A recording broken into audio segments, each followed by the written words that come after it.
Assalamu alaikum, everyone. Welcome to another Quran study. God willing, today we will be reading from Surah 10, verse 85. Let's all seek refuge in God from Satan the Rejected. A'udhu billahi minash shaitanir rajeem. Bismillahir rahmanir rahim. Surah 10, verse 85. They said, "We trust in God, our Lord. Save us from the persecution of these oppressive people. Deliver us with your mercy from the disbelieving people." We inspired Moses and his brother, "Maintain your homes in Egypt for the time being.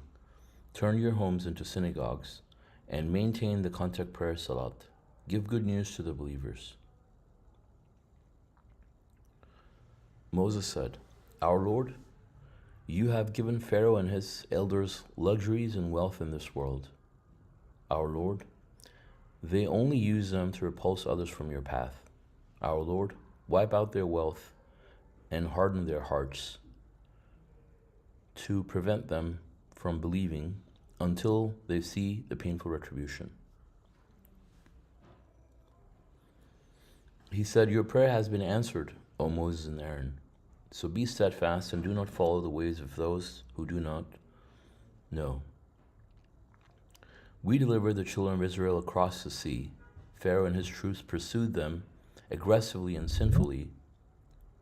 When drowning became a reality for him, he said, 'I believe that there is no God except the one in whom the children of Israel have believed.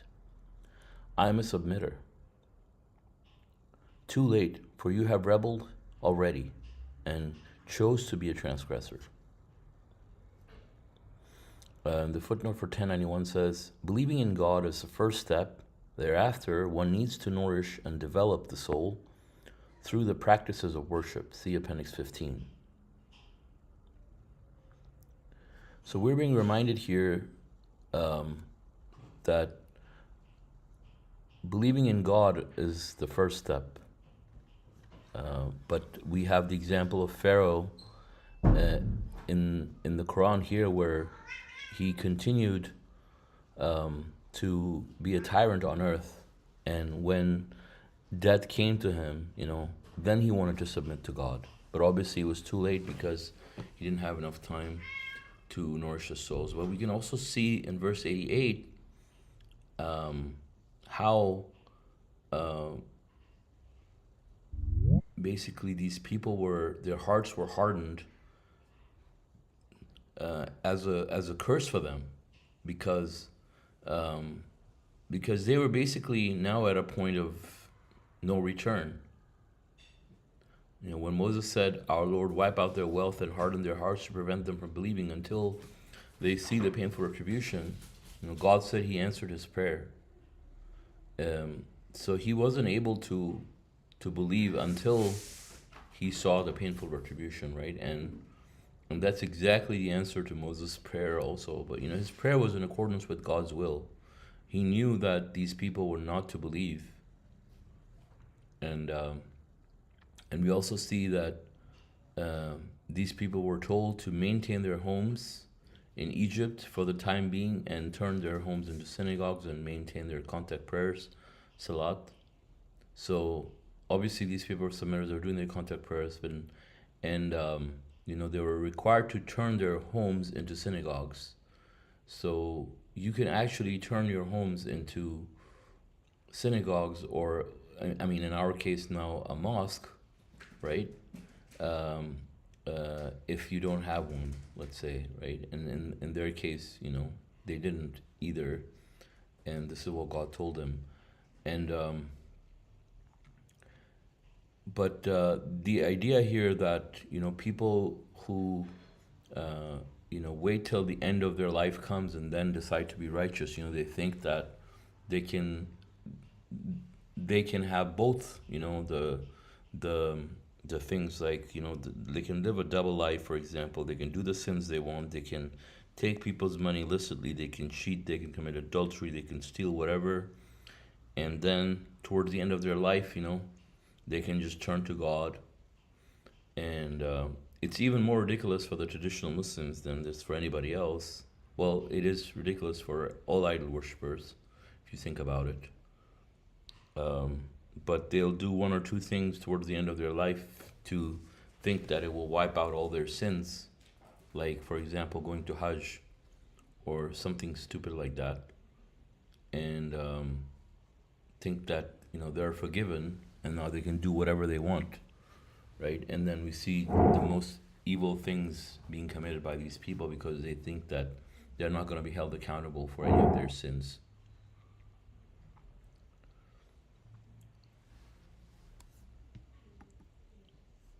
Verse 92.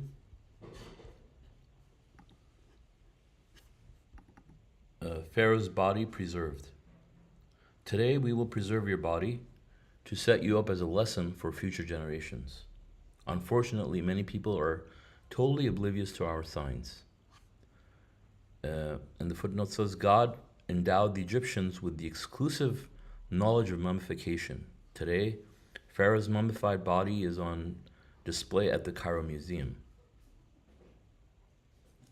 Verse 93, we have endowed the children of Israel with a position of honor and blessed them with good provisions. Yet they disputed when this knowledge came to them. Your Lord will judge them on the day of resurrection regarding everything they disputed. So this is actually pretty amazing. God says he preserved Pharaoh's body for the people as a lesson, right?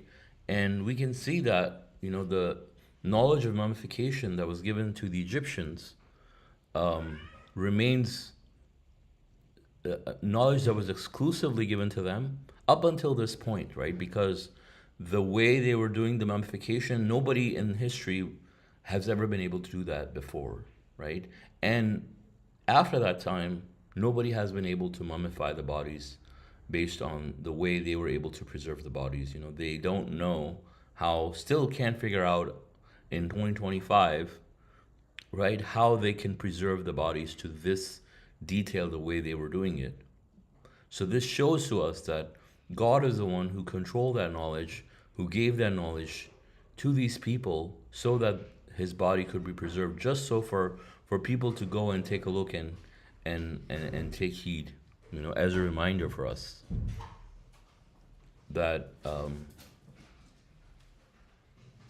this person used to have a lot of power, a huge legacy, and now he is just a mummy, just sitting powerless, having a constant nightmare that he's going through until he goes to hell, right? The messenger's doubt.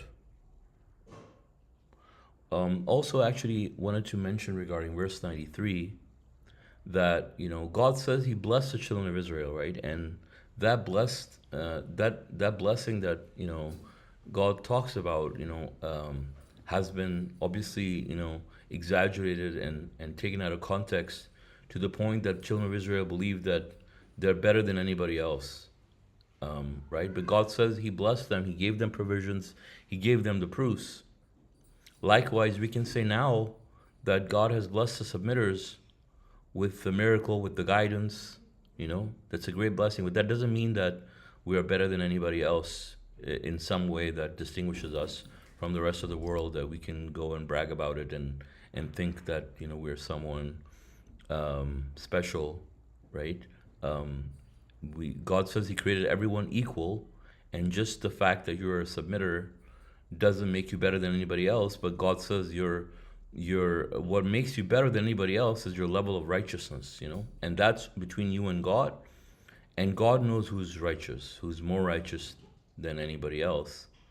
And God will judge on the day of resurrection, right? And so people can't go about thinking, oh, I'm better than anybody else. God has blessed me.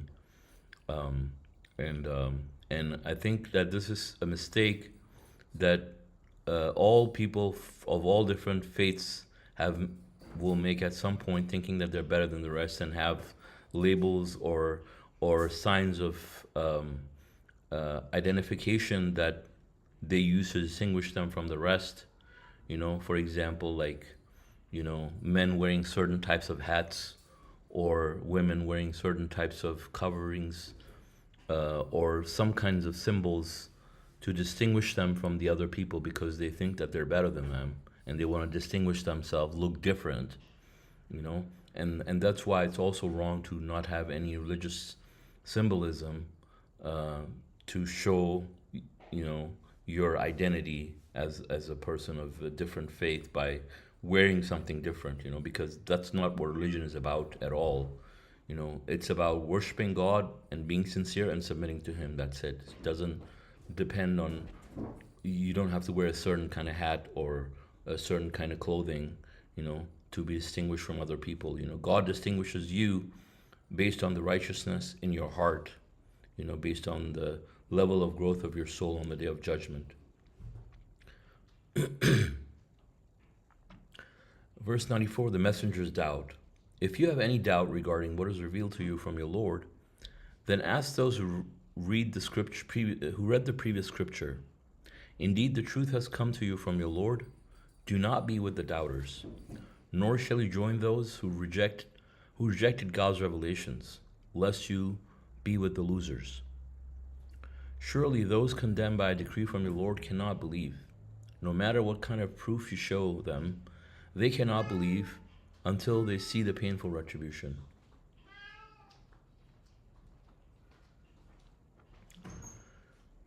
So I think the subtitle here is interesting, talking about the messenger's doubt, right? So even the messenger himself could have some doubt about him being a messenger, but God, obviously, if any messenger is given the information and the messenger is a believer, which they all are, eventually they will overcome it, right? But they receive assurances from God, right? And guidance from God that helps them believe. And so God is letting the messenger know here that, they can ask the people of the scripture who received the knowledge, because we know that this has been prophesied in the previous scriptures, as the messenger of the covenant has clearly pointed out as well. And so God is telling us also, and as well as the messenger, not to be with the doubters. Because when doubt comes in, the doubt can take over and turn someone into a disbeliever, right? So we have to actively, overcome our doubts by having an active debate. Like ask yourself, for example, like, what is it? Like, give me one reason, for example, why I shouldn't believe this, or why this is not possible, right? And then, if you can think of something, then you can try to answer it, based on the knowledge that God has given you, and you can talk through your doubts as well, and that can also help you convince your jinns as well, right? As well as your own soul. But God says here that, ask those who have read the previous scripture, because obviously in the previous scriptures, all of this is confirmed, and all of these prophecies are also there about the messengers. And God says, don't join those who have rejected God's revelations. Obviously, people who fail to believe a new messenger or a new scripture after the previous scriptures, have indeed rejected God's revelations. If you reject any messenger, or if you reject any scripture, then that makes you a disbeliever. And God says, these people are condemned by a decree from God. They cannot believe. And no matter what kind of proof you show to them, they cannot believe until they see the painful retribution. So there are many people that, no matter what you do, no matter what you say, they're never going to believe, because their eyes are veiled because of the decisions that they have made. God has allowed all their senses to be shut. God says, you see them, when you talk to them, they look at you, they listen to you, but you can't make them hear, and they're blind and they're deaf, right? And God says they're hopeless, like the people who are in the graves, right? I mean, what hope can you have for someone who's already in the grave? So verse 98 says, believing nations prosper.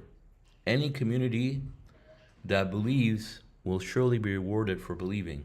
For example, the people of Jonah, when they believed, we relieved the humiliating retribution they had been suffering in this world, and we made them prosperous.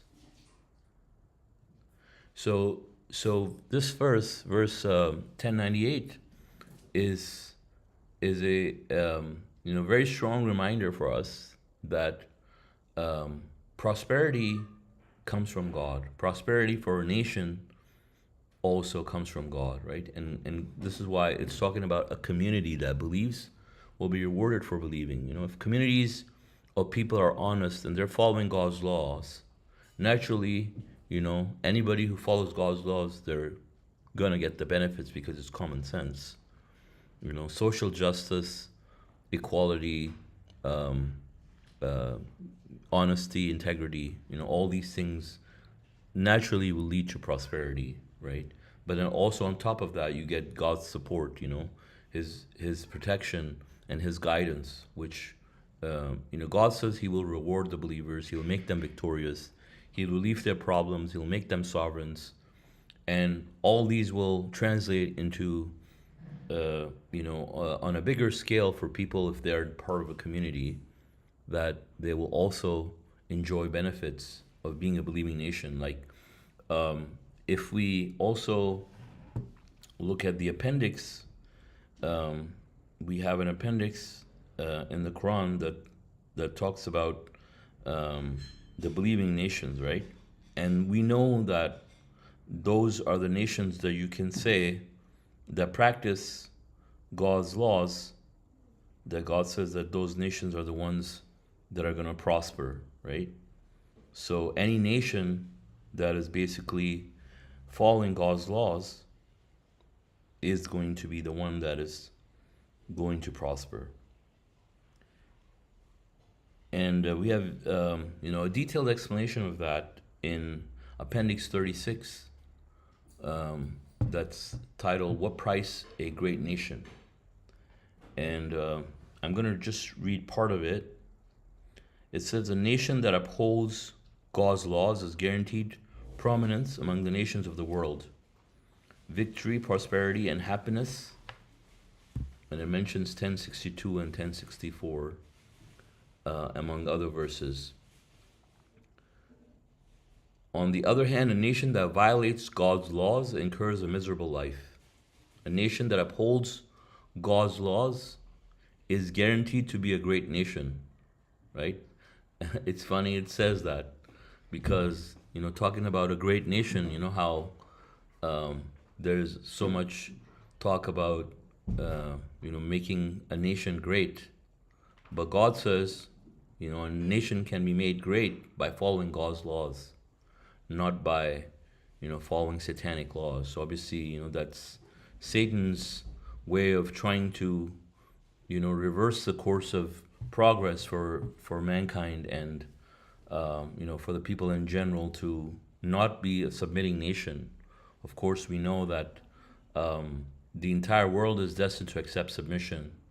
But moreover, the United States is going to be the heart of submission in that process. And so the devil is really pushing to try to stop that from happening. But we know that, all his efforts are going to be futile, and that, God's judgment is what's going to prevail after all. And we can see that it's not working in his favor at all, right? And so also we see that God says, gives us the example of the people of Jonah. Like, when they believed, God saved them from the humiliating retribution. We also have the example of Moses' people. When they believed, God also saved them from the humiliating persecution. God also gave them freedom and allowed them to prosper, right? And that holds true for anybody. If you believe in God alone and you submit to God alone, God will make sure that, you don't have any Financial problems, marital problems, any sorts of health problems, any problems whatsoever. Once you pass all your admissions tests, which will test you thoroughly through lack of health, wealth, um, and everything, you'll be tested through a series of tests to see if you worship God alone under all circumstances. And once you pass those tests, God's promise is there that your paradise starts in this world. He promises the believers. Obviously, now that's uh, uh, true. However, we must remember that's not the reason why we are you know leading a righteous life, because let's say we want to be prosperous. Because every person who's out there wants to be rich. We're not following submission because we want to be rich, but God says He will relieve your problems and He'll provide for you on top of that, right? And He'll give you the happiness that He promises, as a bonus for us. So we must remember that God is the one who gives us victory. He's the one who controls everything, and if we follow His laws, He's going to make sure that we are victorious, and He helps us with everything that we get involved in this world. God will see to it that when it counts, that He will bless us and give us victory in that. So God will then continue reading verse 99. It says, "Had your Lord willed, all the people on earth would have believed. Do you want to force the people to become believers?" So the footnote says, "The text demands that we denounce idolatry on our own, without divine intervention in our initial decision. God blocks out those who choose to disbelieve." So that is the thing, right? I mean, we cannot convince someone uh, into believing, or force them into believing in submission, if they're not able to see it for themselves. Like when you talk to them, you just simply introduce the message to them. You may have to debate with them, but you don't have to force them to become believers, because if God wanted to make people believers, He could have forced them to be believers. He could have made them believers from the get-go, right? But that's not the idea here. People have to use their free will to make the decision on their own in order to be redeemed, right? The decision has to come from them and them alone. So God says, we shouldn't behave like the ignorant ones. Like if someone's not seeing the message, now we have to submit and understand that maybe this person's not meant to be guided, and we have to let them have their room and give them space and leave them alone, and be on our own way. The disbelievers blocked out, verse 100. "No soul can believe except in accordance with God's will, for He places a curse upon those who refuse to understand. Say, look at all the signs in the heavens and the earth. All the proofs and all the warnings can never help people who decided to disbelieve. Can they expect other than the fate of their counterparts in the past? Say, just wait, and along with you, I'm also waiting." So, as the subtitle says, the disbelievers are always blocked out, and they cannot believe except if it's in accordance with God's will. If they refuse to understand, God will not give them the guidance, because, again, nobody's forced into believing by God. If you choose not to believe, you're going to be led in that direction, right? It's totally your own choice in this world. You can choose to believe, and you can choose to disbelieve, as long as you're able to pay for the consequences either way, right? And so obviously the intelligent people make the right choice, and the people who are foolish, they end up going with Satan. And God says, all the signs in the heavens and the earth, all these proofs, all these warnings, like, how many proofs can there be? Like, especially now with the mathematical miracle on top of it, right? Nobody should have any excuse to not believe. Nobody should have any excuse to have doubt that this message is not from God. to think that this message is from God, I mean, they should not have any doubt in that, right? But we can see most people are disbelieving up until now, you know, until something big happens, and then everybody wakes up, you know, nothing's changing, and people are continuing on their way as if they have no proof. And that's why God says, can they expect other than the fate of their counterparts in the past? This is exactly what happened in the past when the communities were annihilated, because they were heedless. The proofs came, the messengers came. Messenger did everything to give them the message. They went to all lengths, TV, radio, media, everything, to give people the message. And what's the outcome for a lot of these majority of the people? They're all disbelievers at this point. And so the smoke is coming, right? The Arabs, there's not a single Arab who has believed. So rightfully so, the smoke is coming to completely annihilate them for sure. And then, you know, the rest of the people will go into their individual annihilation for what they deserve. Verse 103, guaranteed victory. We ultimately save our messengers and those who believe. It is our immutable law that we save the believers.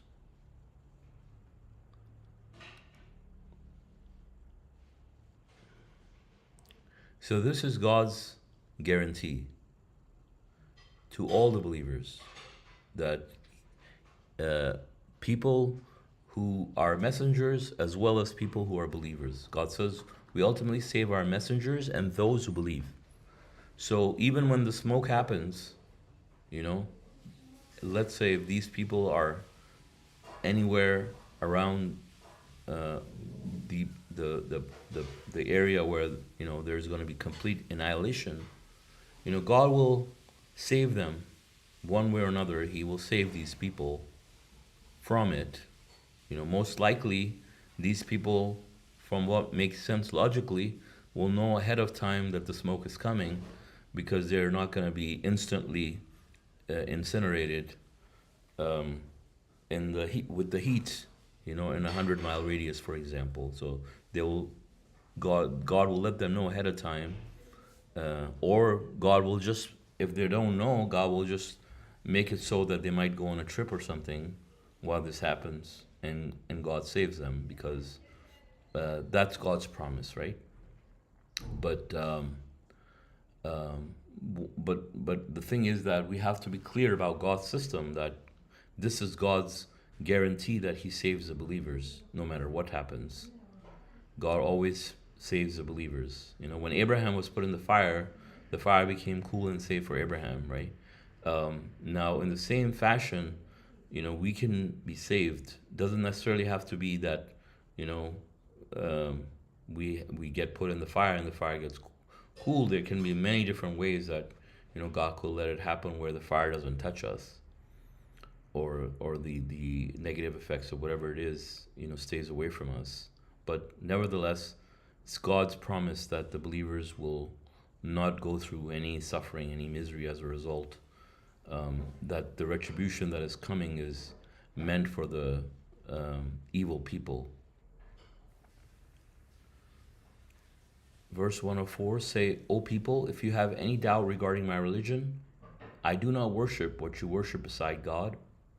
I worship God alone, the one who will terminate your lives. I am commanded to be a believer. I was commanded, keep yourself devoted to the religion of monotheism. You shall not practice idol worship.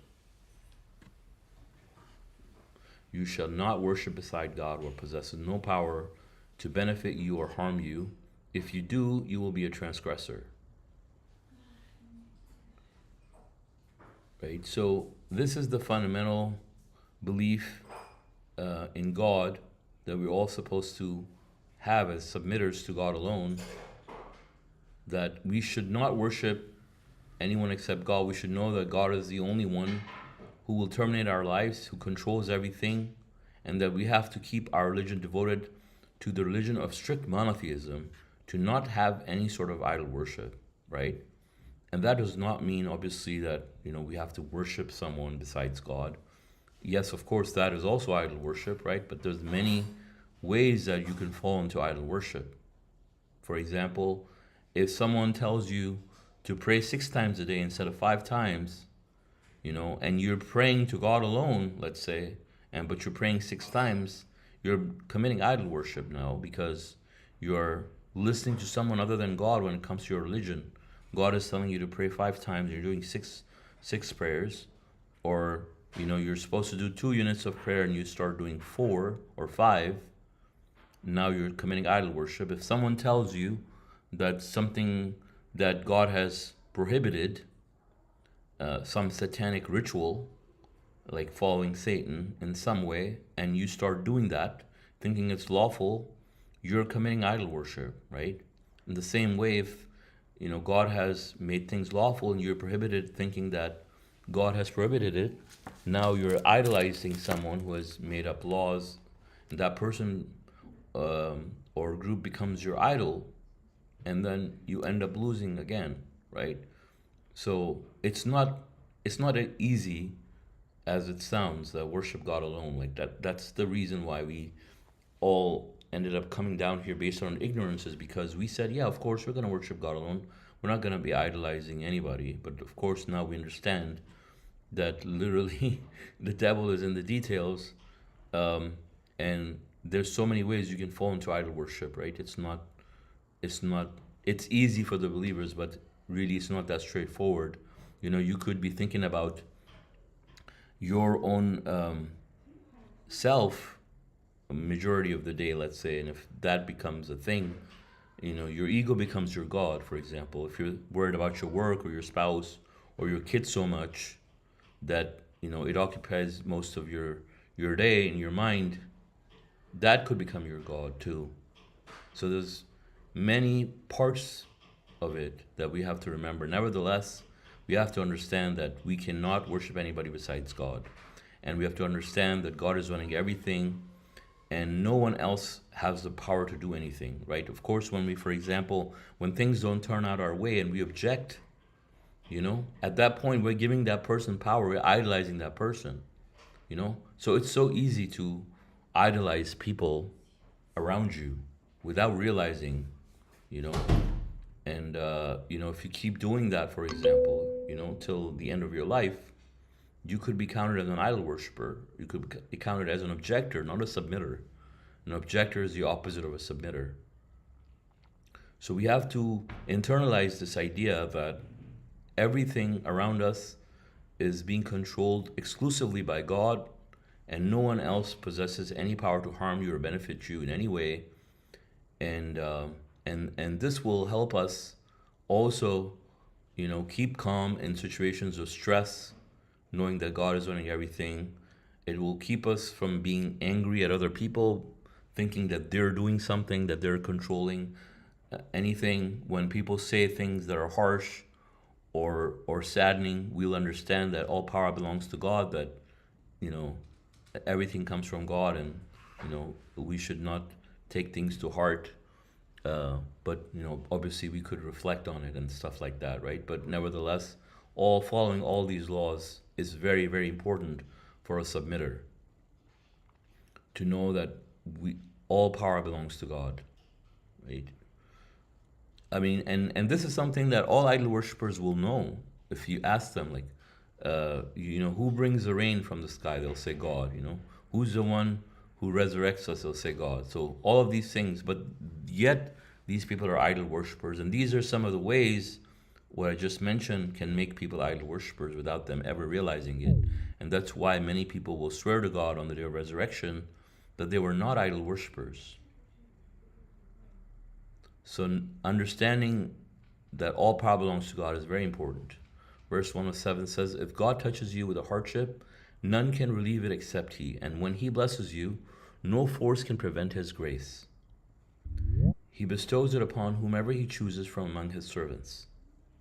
He is the forgiver, most merciful. So God is the one, if he touches us with any hardship, no one besides God can relieve it, whether it's your parents, your siblings, your spouse, the president of your country, the king, whatever. Nobody can do anything to protect you, to relieve you as a doctor or whatever.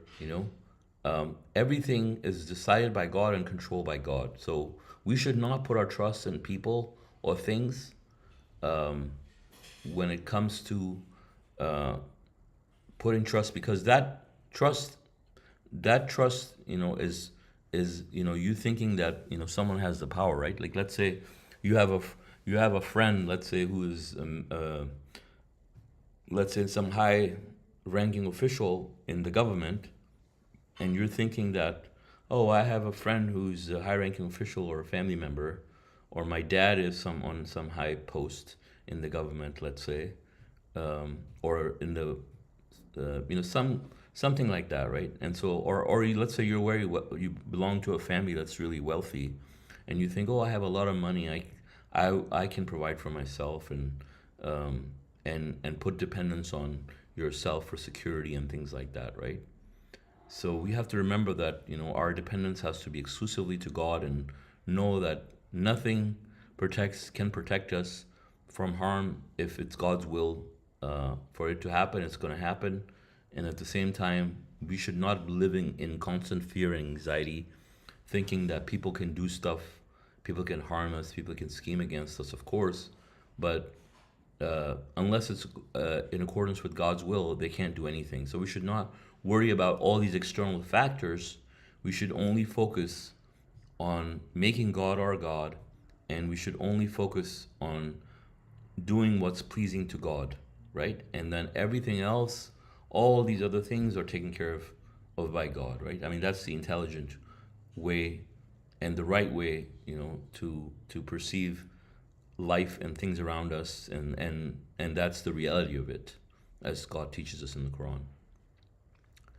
Verse 108: Proclaim, O people, the truth has come to you herein from your Lord. Whoever is guided for his own good, and whoever goes astray to his own detriment. I'm not a guardian over you.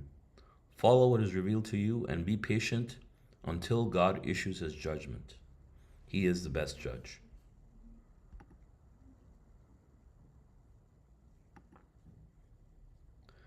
So again, the messenger is not a guardian. He's not there to convince people. He's there to give them the message.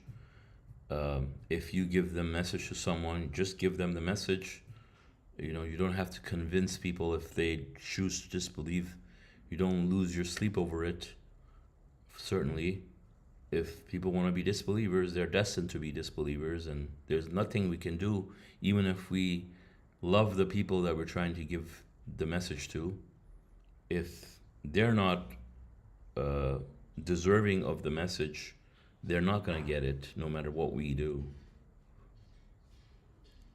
As God says, even if their rejection gets to be too much for you, even if you dig a tunnel to the earth, these people, can, it's not going to change anything for them, in other words, right?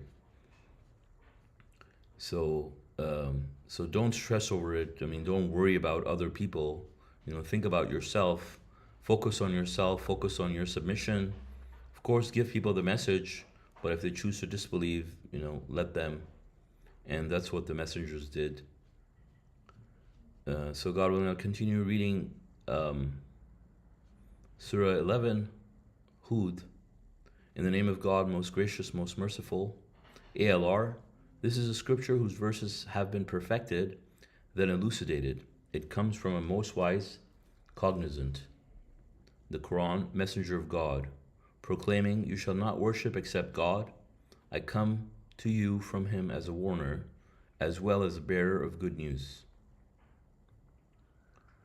MashaAllah. So the footnote here says, our generation is fortunate to witness two awesome phenomena in the Quran. One, an extraordinary mathematical code, Appendix 1 and 2.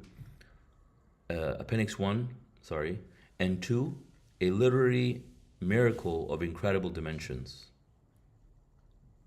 If humans attempt to write a mathematically structured work, the numerical manipulations will adversely affect the literary quality.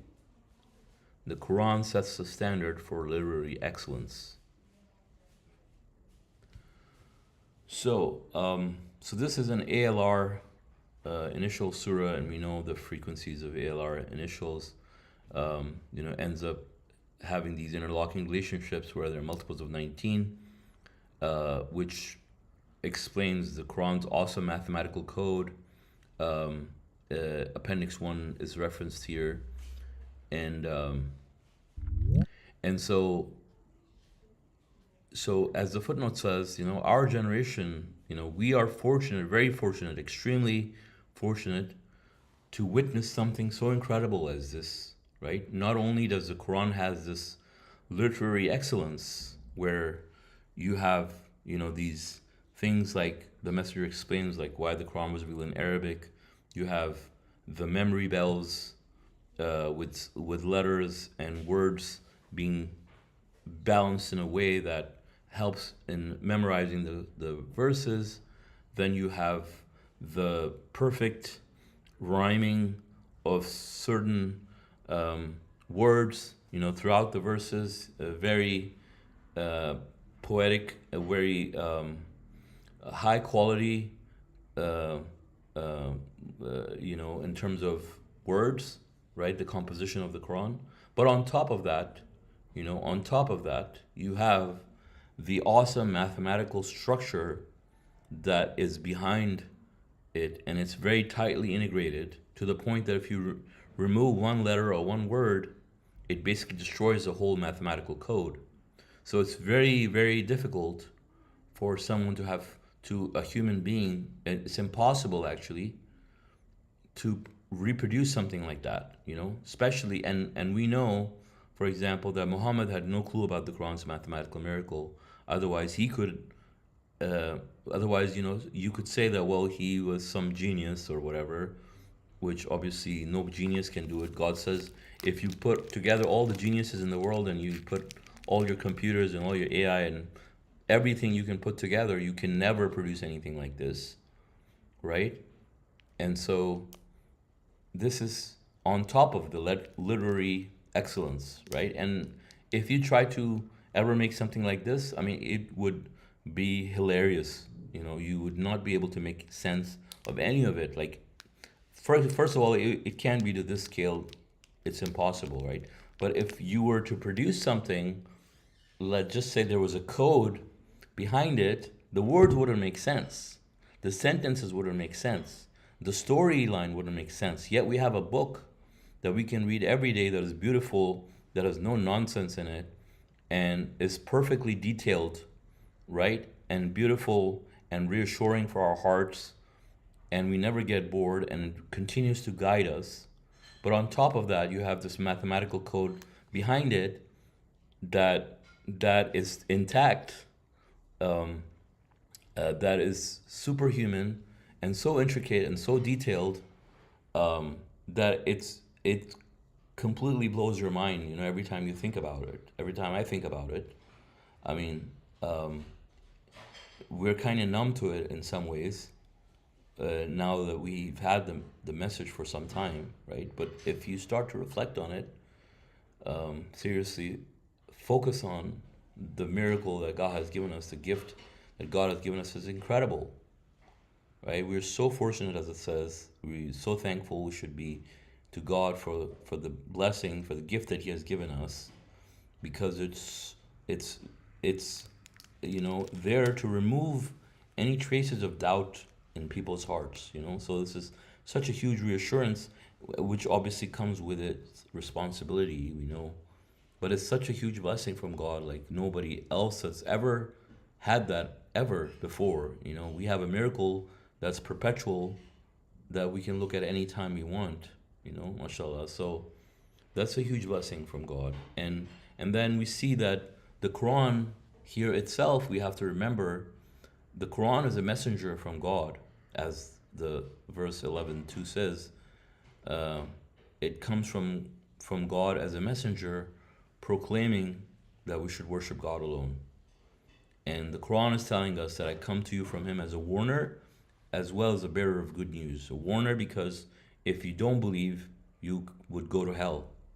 It's for eternity, right? And if you believe, it's a bearer of good news because It's bringing the good news of what's to come for people who strive, people who persevere, people who dedicate their lives to worshiping God alone, that He will bless them generously forever, for eternity, and they will be closest to God. So, with this, God willing, I will end. And if you guys have any comments or questions, please feel free. Thank you.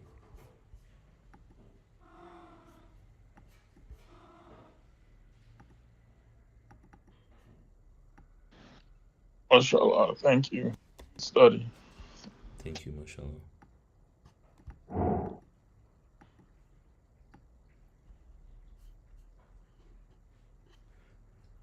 You said good study twice, or was it the echo? I think it might have been the echo. Okay. Yeah, it's Is echoing though. there? Oh, wow. Let me try something. Are you on two different devices or what? No, I'm just on one device. Oh, Just my phone. Just my cell phone. Let me oh, see it's if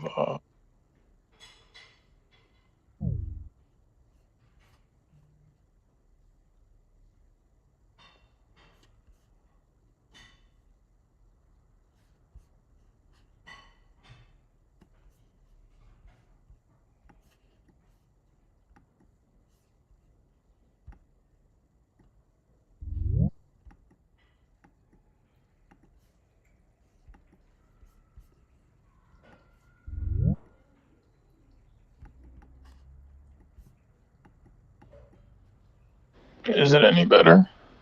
no. Uh, yeah, I'm just on my cell phone. Are I don't know you what could be you're wrong on your with it. headphones? No, no, I'm just speaking through the speakerphone. Okay, so maybe you've put your phone in a way that the voice is coming back towards the speaker, the microphone. So maybe put on your Okay, headphones. I think that might fix the issue. okay, I can try that. Yeah, mashallah. So this is the projector preview.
All right. Are there any comments or questions from anyone?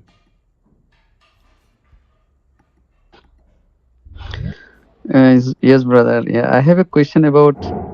I Oh, don't know. I have a wait. good understanding. Yeah, I think maybe the echo. I'm wondering if the echo is coming on my side because weird. Oh, there's two screen captures. That can that be the reason? Maybe. but Okay. but Yeah. I can hear. I can hear properly from both sides, from the John side, also from your side. Okay. Okay. I think the problem is on my side. Weird. What is it? I have to figure it out. No problem. Take your time. Yeah. Yeah, because everybody else is gonna be hearing it inside the streaming. S- 1 second.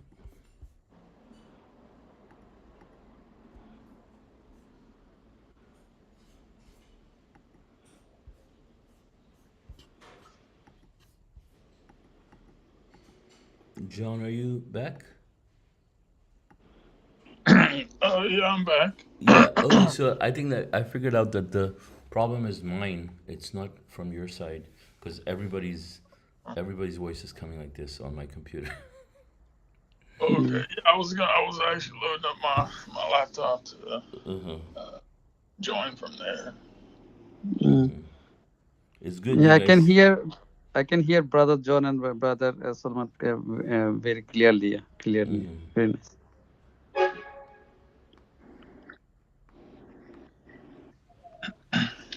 There's always something funky happening when I need to study on this computer.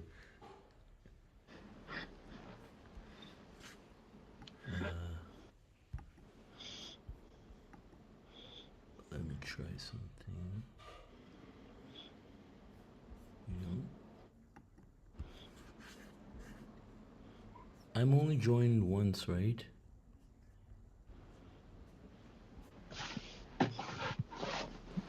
Who's this? Who's this fellow just or that might be me. John, you're the moderator, right? I don't think so. No, no, no. U.S. Us. I think that's you. That's you're the Okay, so moderator. I am the moderator. Okay, let me kick this person out.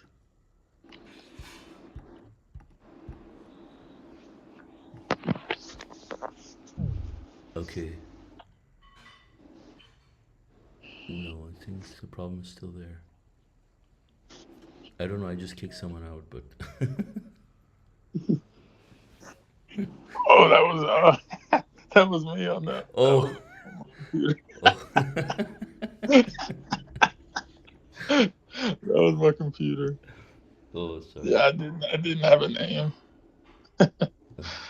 but mashallah, I don't need it. Okay. So what else is happening? Okay, I think.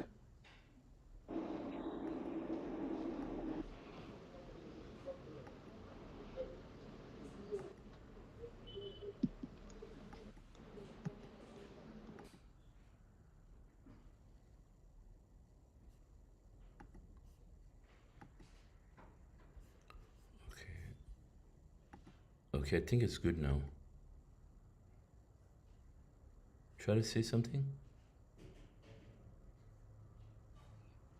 Okay. Yeah, I can hear you now. The echo is gone. So if I change the scene now, say something. Oh yeah. Okay. So I have So a question. It's okay, okay. one. Yeah, yeah. So I think the problem is with the other scene. I don't know what the issue is, but we can maybe just change it this way. Okay, yeah, now you can continue, please. Go ahead. Go ahead, Nizam. Yeah. So Oh, so it who came are the back. actual the yeah, it's came back. Came back weird. Okay, how about now? Mm-hmm. You can hear now. It's okay. It's the it's the same. Okay, well, let's just continue anyways. I mean, Okay. yeah, yeah. I'm gonna join from my phone so I can listen to it.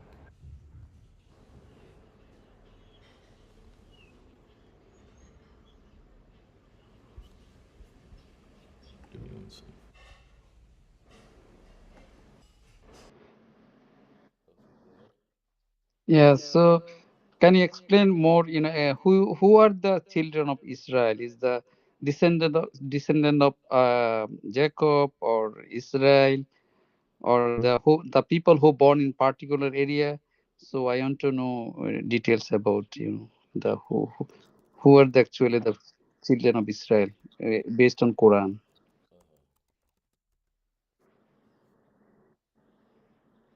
Okay, so the children of Israel are the descendants of Jacob, right? Mm-hmm. So Mm-hmm. Jacob was the grandson of Abraham. He was the son of Isaac, and he had 12 sons who became the founders of the 12 tribes of Israel. So all of these descendants, so Jacob was basically Israel, right? So all Uh, these, yeah, sons, yeah. so he born in like the Israel, the area is we known as Israel. That area he born, or he born in somewhere else like Egypt or the Syria. Is there any idea based on history? Yeah, so so we know that when Joseph was sent to Egypt, right? He Hmm. ended up going to Egypt, but these people were from the area, that same area of Jerusalem. Um, sorry, give me a second. I'm just joining the call from my phone.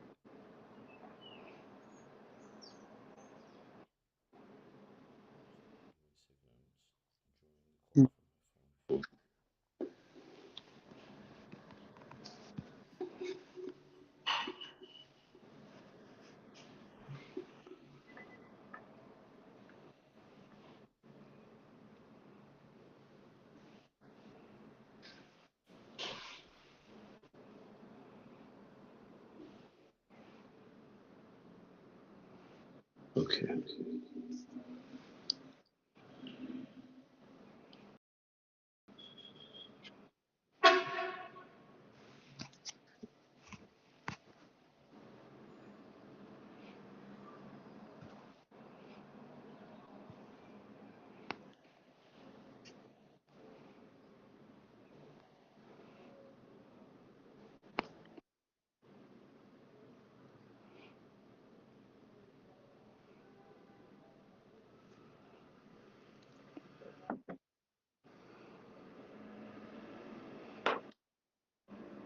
Yeah. So, are there any other comments, questions?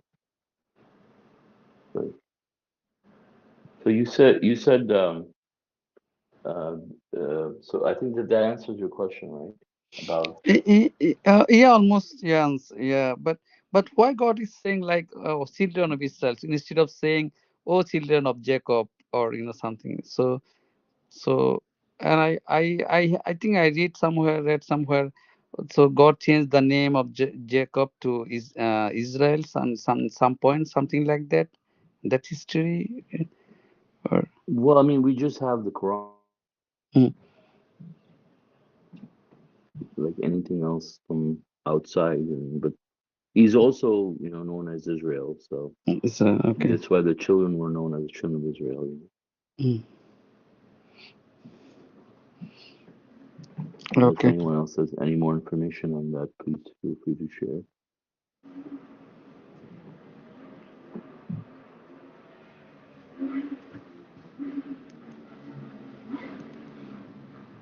For example, we know for a fact that we're not supposed to change our names, right? So God, Mhm.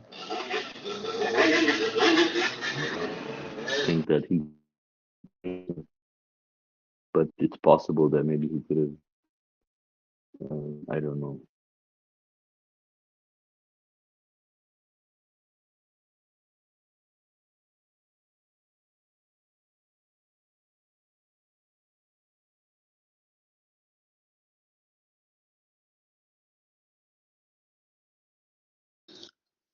Yeah, I like verse about how you discussed about Pharaoh's body being preserved, and it's a lesson for people to look at today. You know, Mm, just like in I think some of the later verses you had read about mm, uh, people reflecting on their previous counterparts. You know, this always was the same for them. They mm, they're not somehow different, even if they think they're more powerful in some way or fashion. But we're told in the Quran that annihilation is still going to come to these people, even if they're more wealthy or they, have greater luxuries like we see, what the Arab world has. Um, but yeah, it's also to growing the soul is um, For the footnote for 91, believing in God is the first step. Thereafter, one needs to nourish and develop the soul through the practices of worship. And yeah, this is so important because our goal as submitters is to be as close as God, as close to God as possible.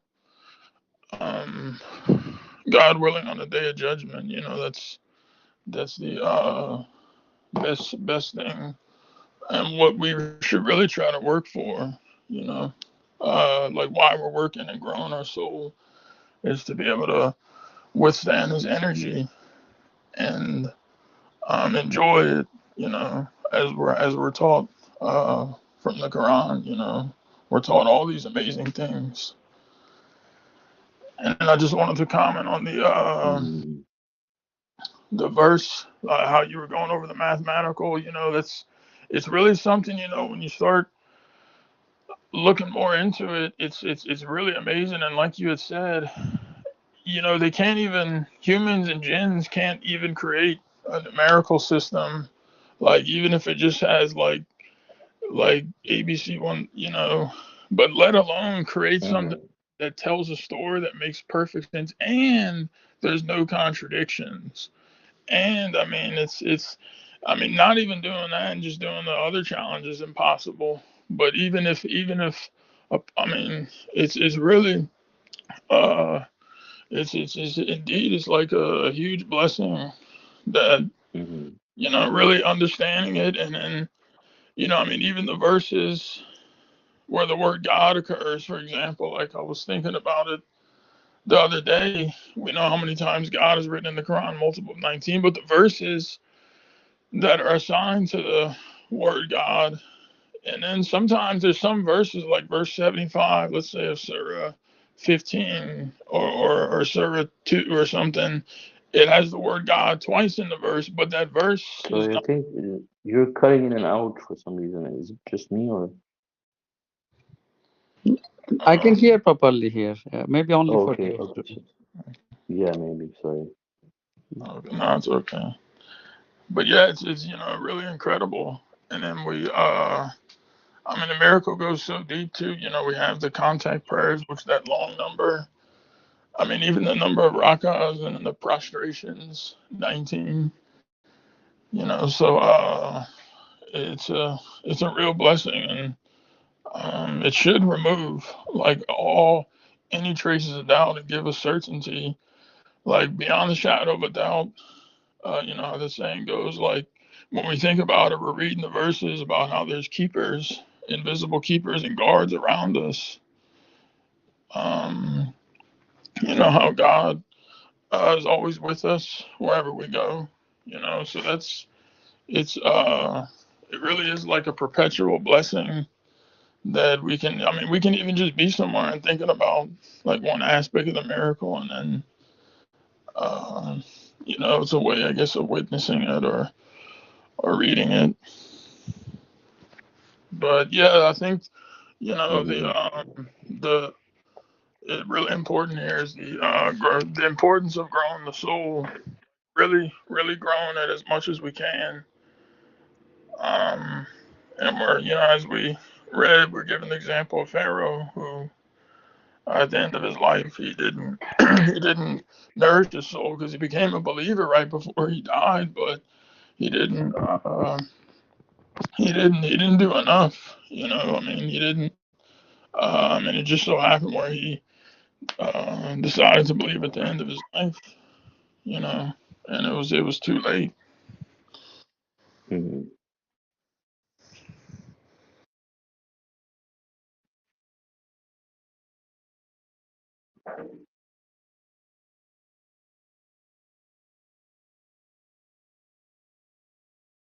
Yeah, mashallah, brother John. Yeah, brother Solomon. Also, yeah, you did very well. You spoke about the idol worship. Also people, most of the people used to believe only idol worship, like if they worship like somebody else. So like, so that's the way, most of the people, so thinking, Mm-hmm. oh yeah, as soon as they are not idolizing any person, oh, that's then he's right or she's right. So, Hmm. but from the Quran, and now we know that this is not only the idol worship. There is so many ways Satan will trick us to divert from the his from the revelations. So that means idol worship. Besides anything we follow outside of the Quran, so that will be the idol worship. So it's anything beside Quran from for us. So it can be any ways, any. That's my understanding. So yeah, not only just you worship, you do only the person. Yeah. And also uh, uh, 1095. So rejection God revelations. So for example, if I believe whole Quran 100%, if I believe Quran, full Quran, but if I believe something else, Quran plus something else, so it's still that means also I am rejecting God revelations now. So this is also another trick people, and I think they don't realize. I think they said, "Oh, I believe in the Quran, it's 100%, but I believe this one also." So that means still. So when we believe something else besides Quran, is without any authorized from messenger or any the proven from God. So that means we will reject the God revelation. That means I do not have Hmm. full faith in the Quran. So Right. that's yeah. Yeah, I mean, having the Quran uh, is a in itself, is a test. Um, because we will be presented with things that are not in the Quran and not from the Quran, and people will try to divert you, as the messenger says, to make you believe that this is part of your religion,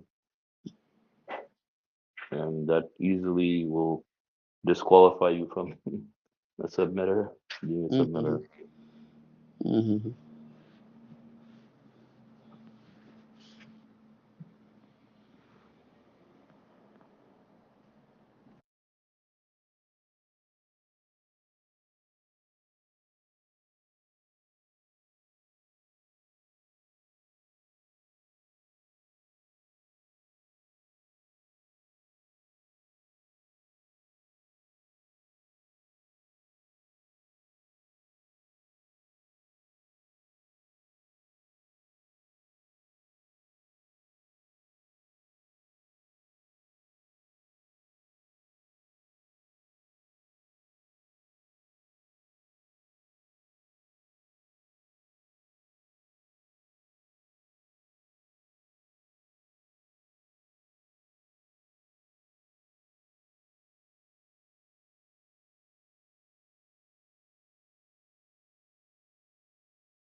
Mashallah. Anyone else has any comments or questions?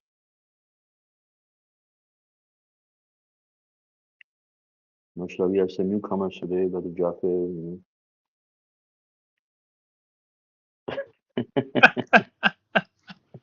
Mashallah. I'm sorry, that was so funny. Mashallah. Brother Jaffer. Oh. Brother Jaffer. Yeah, brother Jaffer. Yeah, mashallah. Just yeah, echoing what Brother Nizam said about the idol worship. Uh, it's not limited just to human idols like Jesus or Muhammad. It can be our own ego. It can be attributing power to other people, and it's really it's like part of the test, but it's also when you overcome this aspect and you become like free in a sense where nothing bothers you, because God is the only protector. I mean, these humans that like we if we're not careful, we could idolize. I mean, it could be just like some of the examples Brother Suleman had given earlier. People at work, or if you have a friend in some seemingly position of power, but who's the one that put him there? I mean, who's the one that's digesting his food for him? He's not. He's surely. I mean, these are things we can think about, and also, it's good to uh, maybe it helps our gin too. But I mean, whatever helps. But I mean, really, I mean, they're not even digesting their own food. They're not able to prevent their own death. So how powerful are these? Really, these people are helpless. Really, everyone is. We completely rely on God for all of our uh, bodily functions, our life, our death is controlled by Him. And so then, even the most seemingly scary situation, or something the world could be going in one direction. God is with you and God is controlling all of these aspects. And as long as we're doing our part, and we're uh, doing our best to pass our tests and strive as submitters and grow our soul, God will be with us. We're in God's kingdom and He's going to help us and support us. And these people, can't touch us. I mean, this is all, too, when you think about it. And I think this is where it's very important to continually reflect and really truly strengthen our belief and faith with this mathematical miracle. Because the verses that like we'll read, or whether it's at dawn or during these Quran studies are talking about them, they take on a whole new, I think, they look differently, like they're even more profound when you think about, like, this is really the truth from our creator. And so everything he's telling us in here is true, and that he will protect us. We have to put our trust in him, and he's the most merciful and most kind. And he's also strict in forcing retribution. So um, these are all things we can uh, do to strengthen ourselves. Hmm.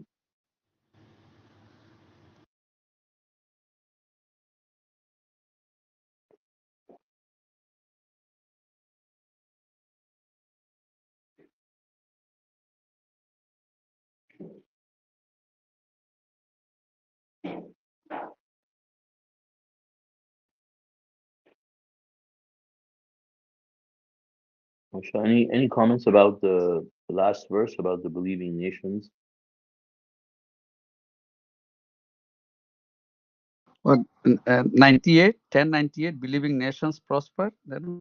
Yes. Mm.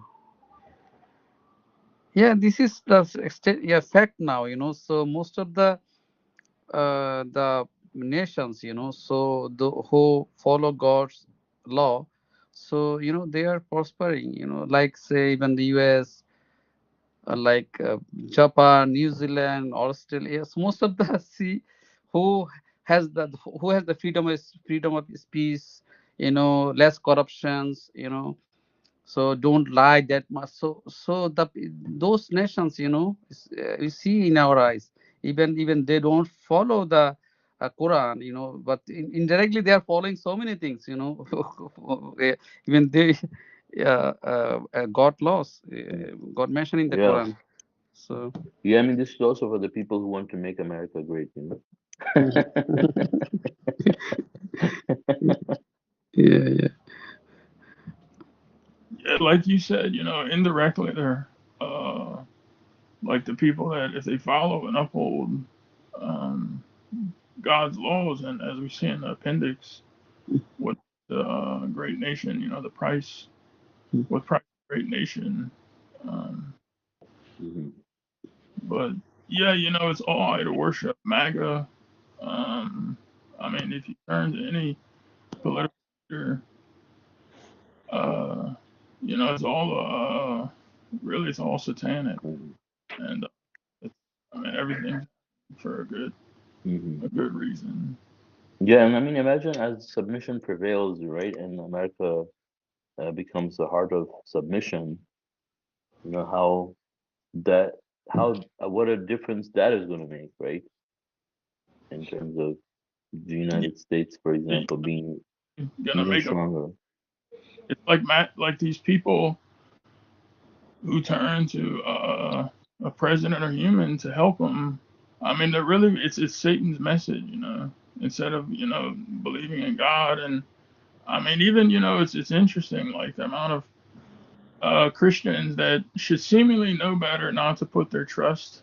I mean, if they put their trust in Jesus, that's bad, but I mean, a lot of Mm. them don't even trust their own idols that they're so-called devoted to, and they're putting their trust in Donald Trump, you know.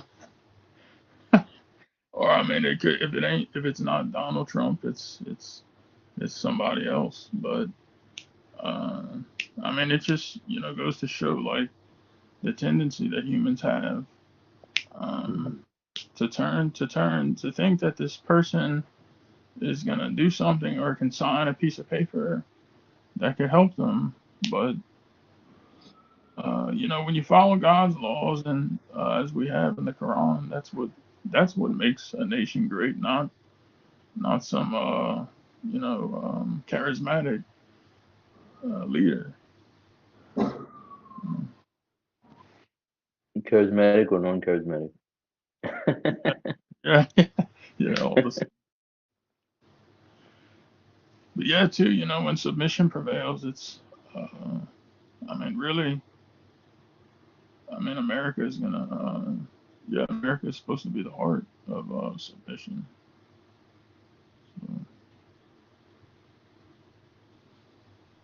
but like you had mentioned, usually we don't. It's gonna take, I guess, if people, I think have like for the most part have turned oblivious to God's message, and you can say, well, oh, not enough people know about the miracle. Well, if these people were meant to be guided, they would come to it, and as you had mentioned, a good reminder. I mean, the miracle was from since the 1970s. It was published in the radio. It was published on broadcast networks.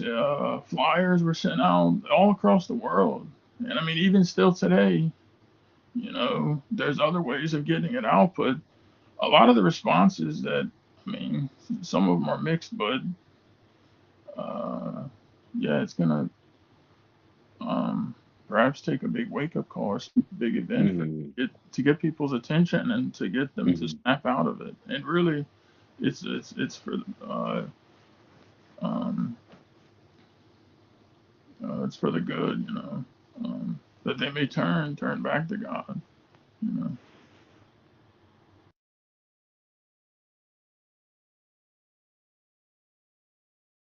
Yeah, I mean, we know it's coming closer and closer.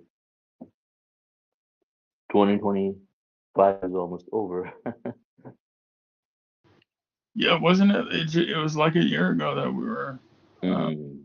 about it. And yeah, like you had said, it does. It is getting closer. Time. Yeah, I was also thinking too how you had mentioned a while back, like last year or something. I don't remember what time. Mm. It's the same thing, like the people in the Quran, how right before they're wiped out, the wicked community, they're like, oh, Mm. this storm will bring to, and it's a brewing storm, and it's, but they're like, oh, the storm is going to bring to us much needed. Much needed rain. Yeah. It's like, oh, this bring to us much needed, rare. Precious rare earth metals. Yeah. Oh, we need these provisions. This is a blessing. And then Mm. it's yeah.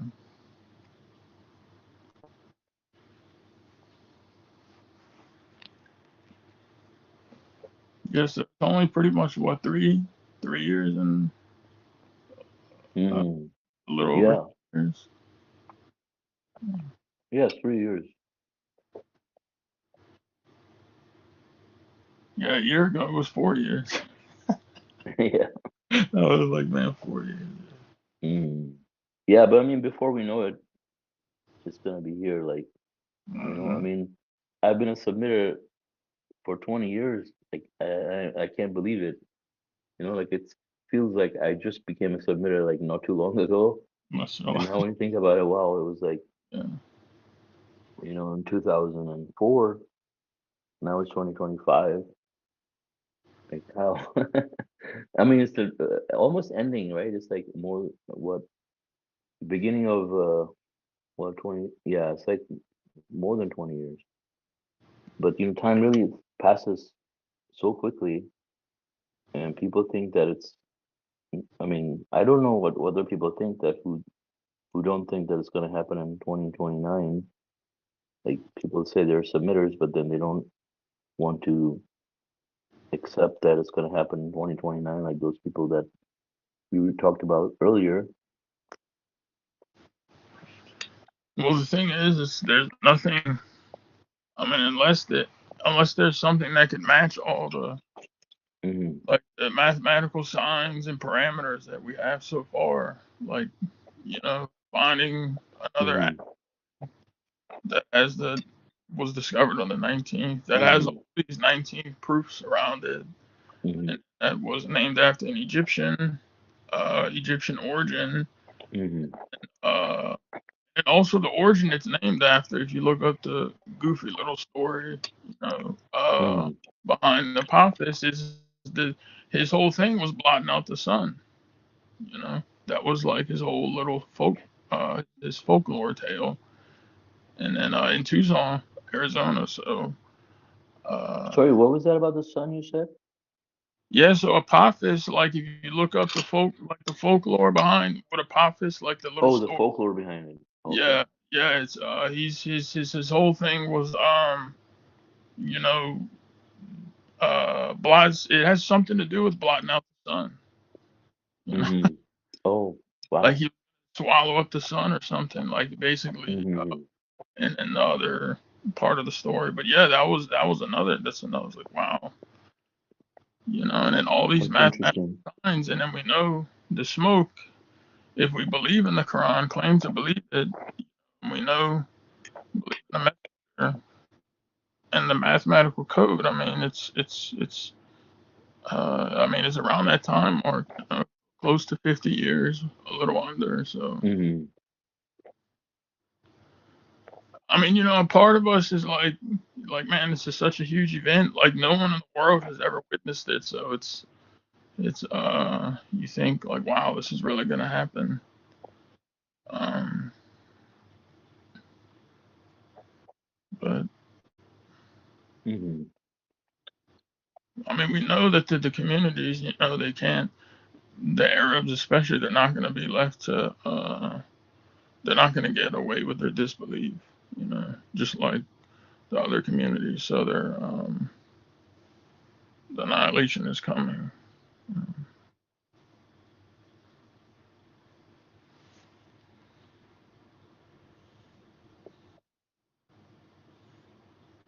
Yeah, it's about so there was this something to do with like this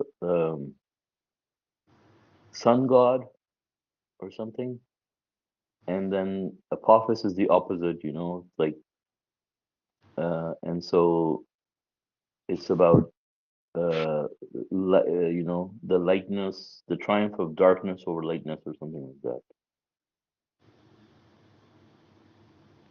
Ra's victory is the triumph of light over darkness, against the Apophis. Something like that. So Apophis represented eternal darkness and chaos, earthquakes, storms, and eclipses. Mm. Yeah, there was something where I read where he like he tried covering the sunlight or something. Mm-hmm. Right, right. Yeah, I mean it's interesting, that these names are are there. Obviously, I mean we don't believe in all of this stuff, but the fact that God Right? God created. Yeah. allowed this to be named something Hmm. like this, Yeah. Exactly. Mhm. Also, the thing about the Friday the 13th, I think, is interesting. Yeah, that's a big thing too. It's like everybody knows. Like, I Hmm. mean, whether it was 5 years ago or 20 years ago, you talk about Friday the Hmm. 13th, and then like, I mean, Hmm. it's not a good day. for some reason. Or not that it was not a good day, it was just always tradition. Even when I was in school, like middle school, high school, people like when it would sometimes, when Friday the 13th would happen, it's like, oh, it's Friday the 13th.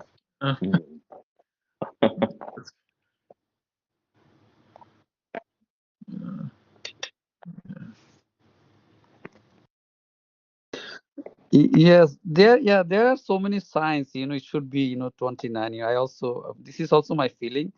But what I understand also, only the people, the real believers, example, if I'm a real believer, so then automatically I'm going to believe this. Oh, I see. So it will make sense only for me.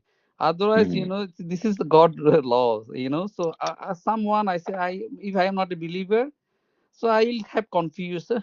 Maybe it's happen or not. I will not worry about those that day. But if I'm a believer and this day is this day that day, so automatically I will have some inspiration. Oh yeah, so I have to do something. So otherwise, even if you try, even if we call all the people, you see people, you just prepare, blah blah, they will not believe. They are not going to believe this kind of thing. That's my understanding. Yeah, they are not believing. Yeah, others people will be saved for all. For all. So God will not do this kind. Like the son of Noah, when he asked him, "Okay, come here," he said, "No, I am fine here. I have a heel. I can save myself. I can save myself from here. But your boat is so small, and maybe it will." So they'll think that way because they thought they will be safe somehow, some way. They don't bother this day. That's my understanding. So. Yeah, also they were laughing at him, when he was making the boat. Mhm. Yeah.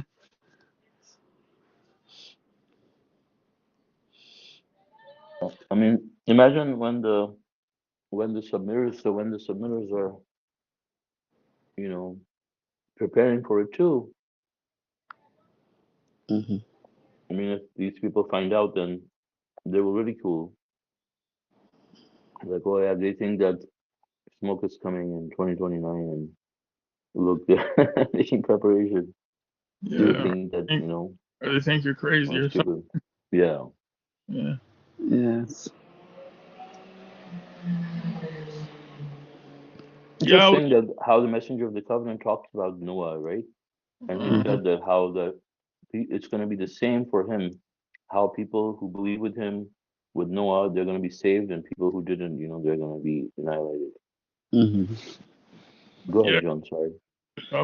It was yeah, it was like in the same, like he was reading. It was the same as Noah. Mashallah.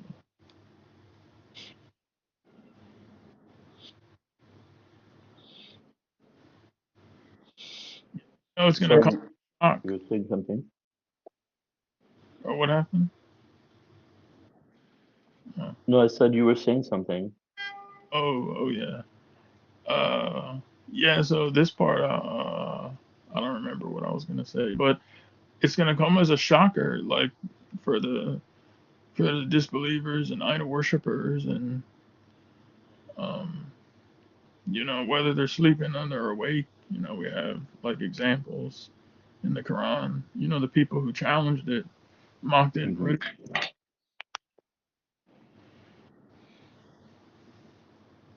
Right.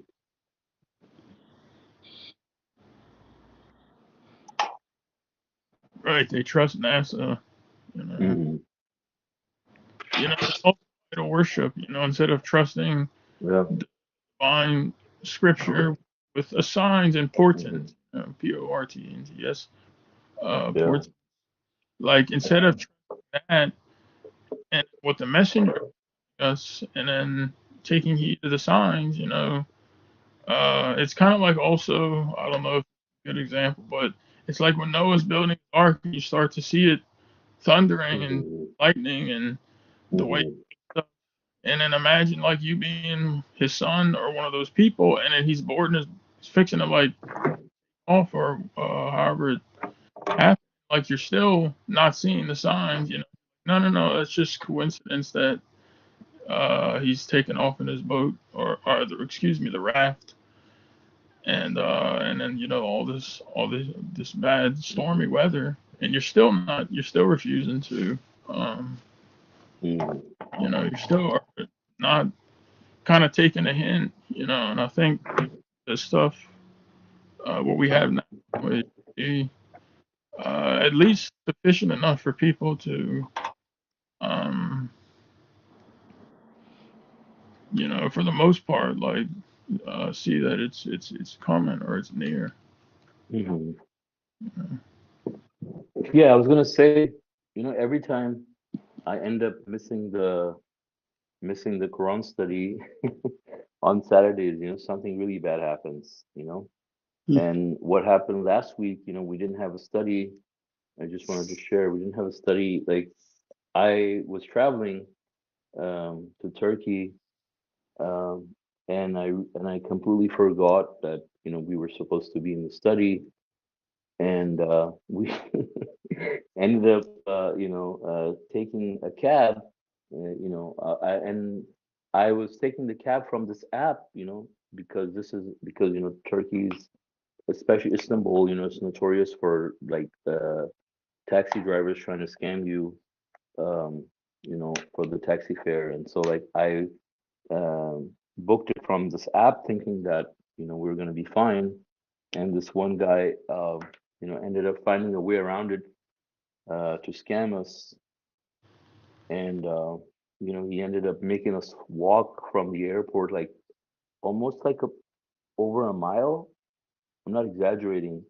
He got us to not take the cab that I ordered, and made us walk like over a mile to the mosque outside of the airport with our luggage, and then ended up putting us in another cab. And we were thinking like thinking like he was gonna get kidnapped or something, like, because uh, we didn't it took us a while to realize what was happening. Like when I opened the app for the cab, and like I wasn't there on the location, and I was in some other part of Turkey, showing that I was in the middle of the city center or something, and just stuck in while I was, just by the airport and going to the hotel, and very confusing.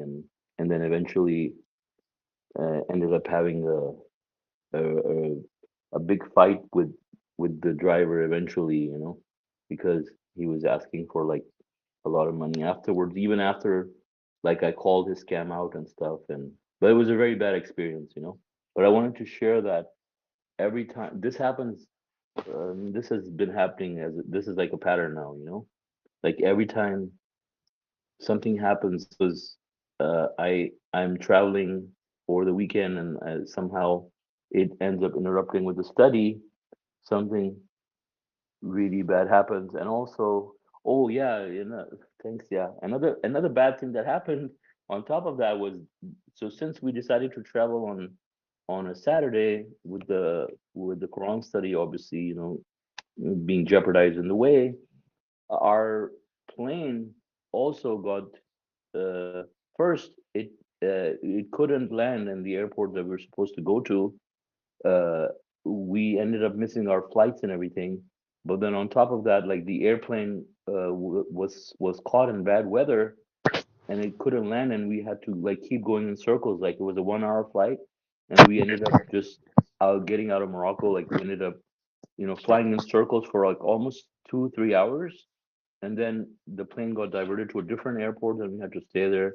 And we ended up missing all our flights, and that whole thing in itself was like a big inconvenience.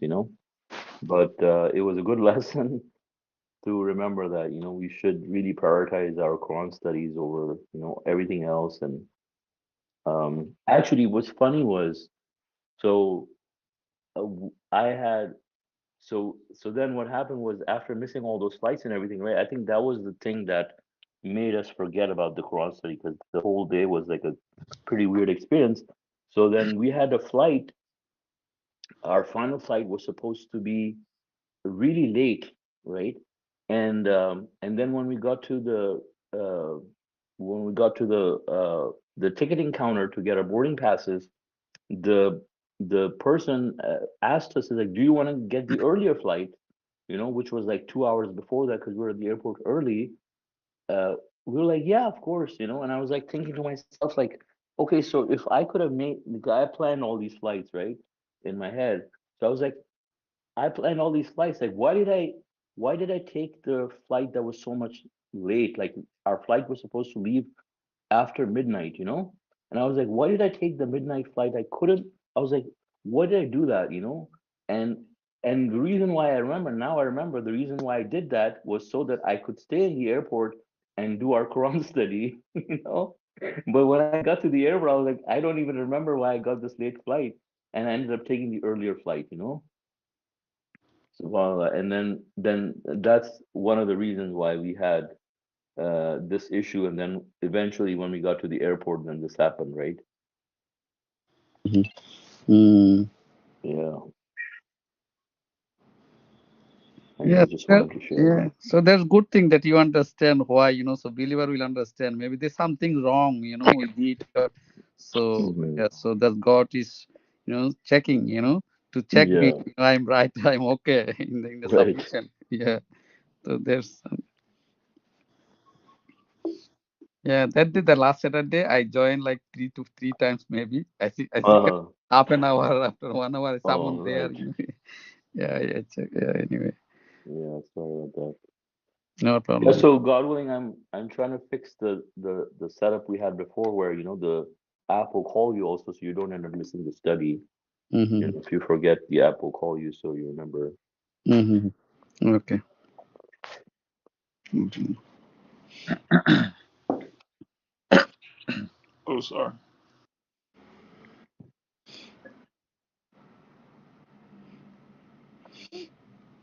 Yeah. And then what was the scariest part of all of that was that he was talking, like, when we were in his cab, he was talking to someone on the phone, and we knew, like, I didn't really wasn't really thinking, but like obviously Huda knew that he was talking about us. So she turned on Google Translator, and Mm. she was translating, he was, and she was, so her app was translating everything he was saying. So he was talking to his other partner that he schemed with, and took us from his cab. So he was talking to him, and he was like, oh yeah, and this guy is there, and the guy looks very healthy, and the woman, she's very talkative, Mm. and I think he's gonna make a problem.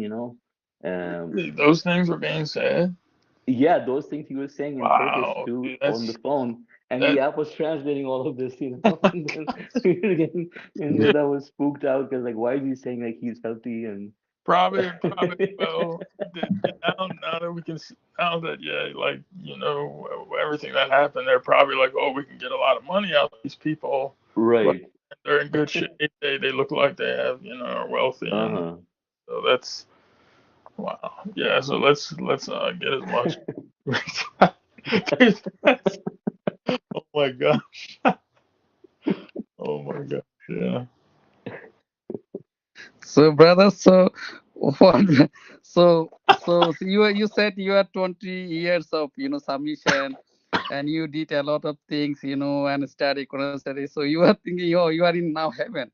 So God said, no, no, no, wait, you test is not finished yet. You have to do Right. some. Yeah. Yeah, it's not yet finished. Just Mm. little more.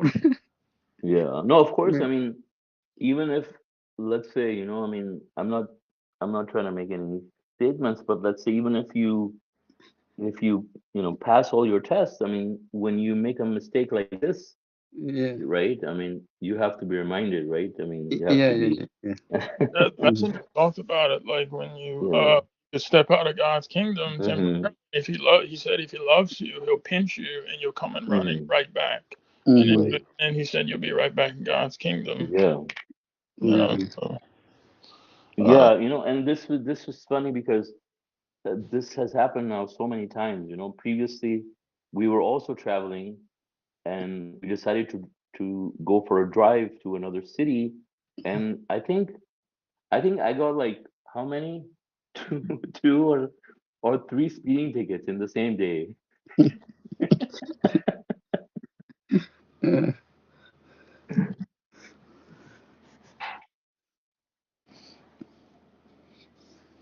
Yeah, but things have gotten progressively worse. Like this was bigger than all of those things, probably. Like, I mean, financially, it wasn't that big, uh, but I think other just as an experience, like I think definitely God is, you know, Yeah, teaching us yeah. things. Just remember, like I like the example, like how the messenger expressed it.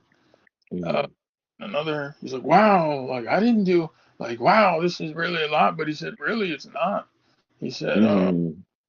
God is the most merciful, so any Mm-hmm. thing that befalls us is for our own good, and it's not. But also there's a huge responsibility we have too as submitters, and so that's why these pinches That's right. Yeah. are.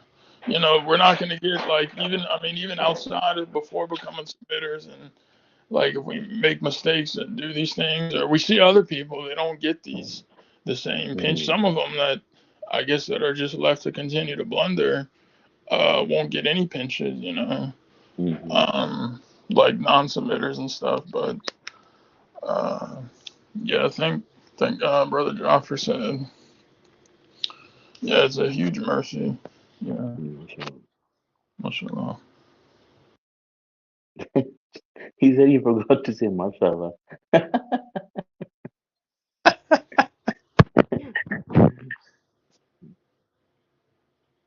Yeah, the Oh, driver. Yeah, yeah.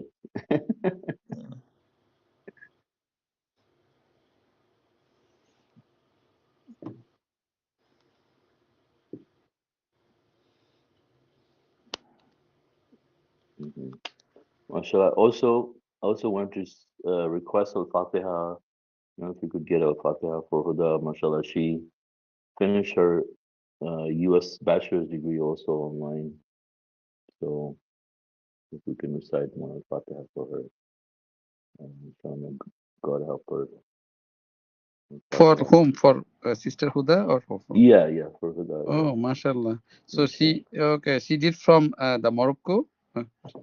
Online, she did it online. Okay, yeah, online. Yeah, Okay, okay, for that's good. U.S. Yeah, mashallah. Well, she got a bachelor's in public health. Oh, mashallah. mashallah. Yeah, Fatiha. Bismillahirrahmanirrahim. Bismillahirrahmanirrahim. Alhamdulillahi Rabbil Alamin. Alhamdulillahi Rabbil Alamin. Ar-Rahmanir-Rahim. Maliki Ar-Rahman Yawmiddin. Ar-Rahim. Malik إياك نعبد Yawmiddin. وإياك إياك نستعين نعبد وإياك اهدنا نستعين. الصراط اهدنا المستقيم الصراط صراط المستقيم. الذين صراط أنعمت عليهم الذين أنعمت عليهم غير غير المغضوب المغضوب عليهم عليهم ولا ولا الضالين. الضالين.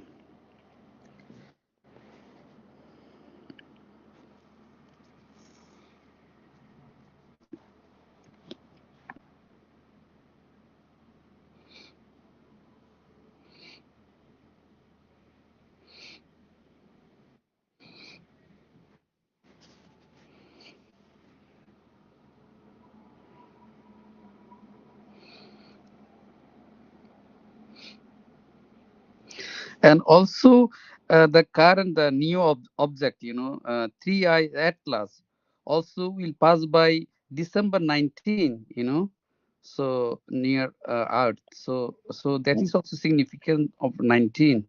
I think What is that? the 3i Atlas, the interstellar object, new object, comet. Uh-huh. So that also will pass by December 19. Uh-huh.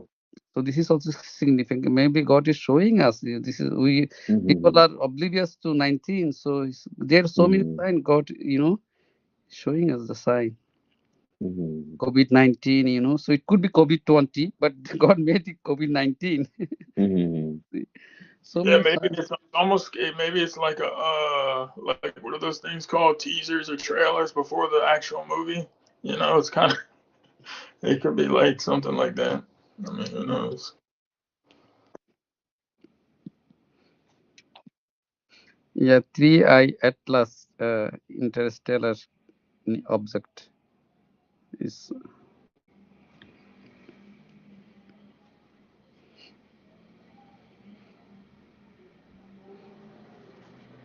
It's okay.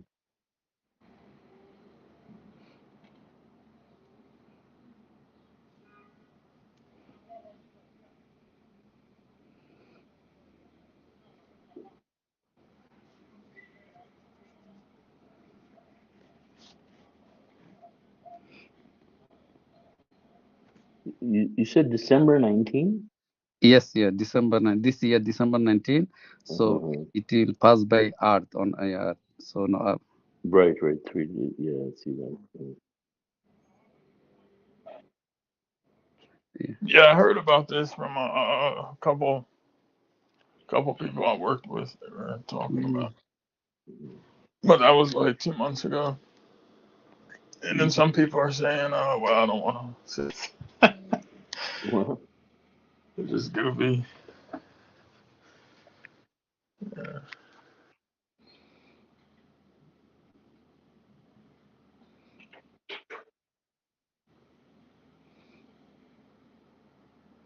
so it's like 270 million kilometers away from the Earth, almost 700 times Yeah, yeah, the distance yeah. between Distance, this yeah. between the But Earth and the Moon. that day is the nearest, day by Earth. Mm-hmm. To December 19. Yeah. Yeah. So same thing, so this will not hit the earth. So maybe people will Mm-hmm. think that when the 2019, so people will think, oh, this will also the same thing. It will not hit earth. Mm-hmm. So they people Right. don't care, So this Yeah. is God is this is God's plan. That's my understanding. Mm-hmm.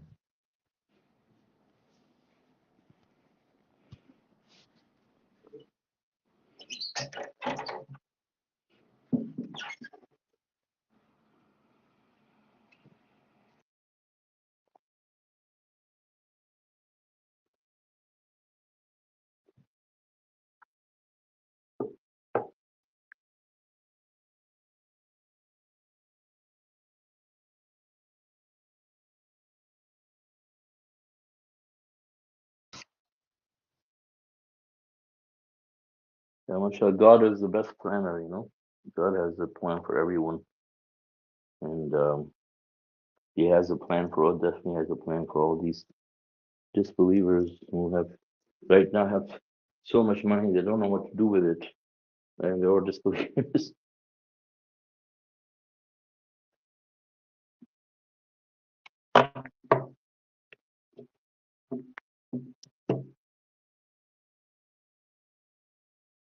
Stuff the gold inside their cars and what to do with it, and diamonds and stuff, and show off instead of spending it in the cause of God or helping the poor people that are begging on the streets.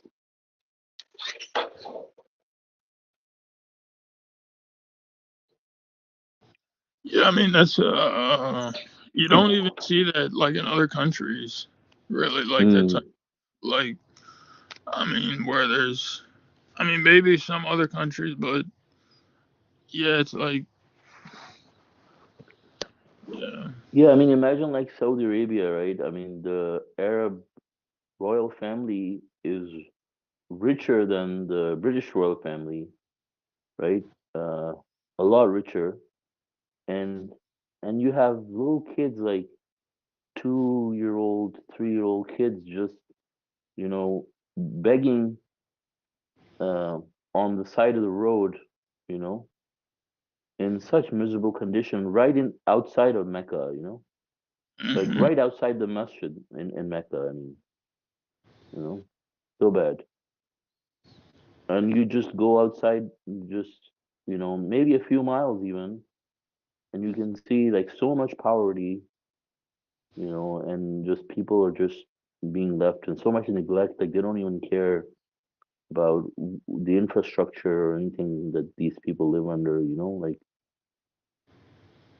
this shows the hypocrisy.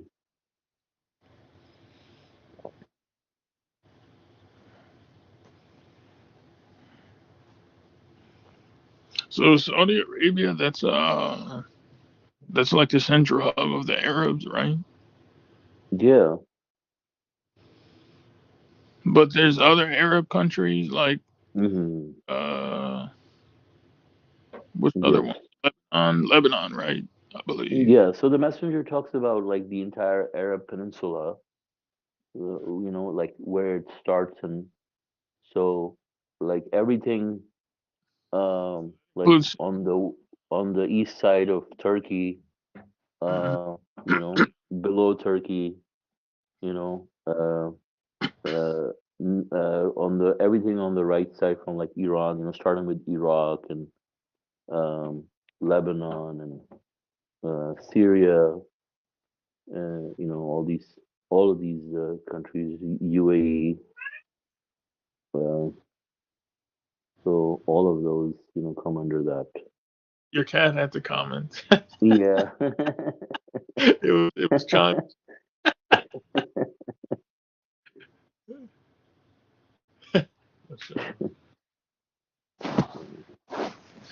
Yeah, Israel too, right? I mean, they have to be wiped out somehow. Hmm.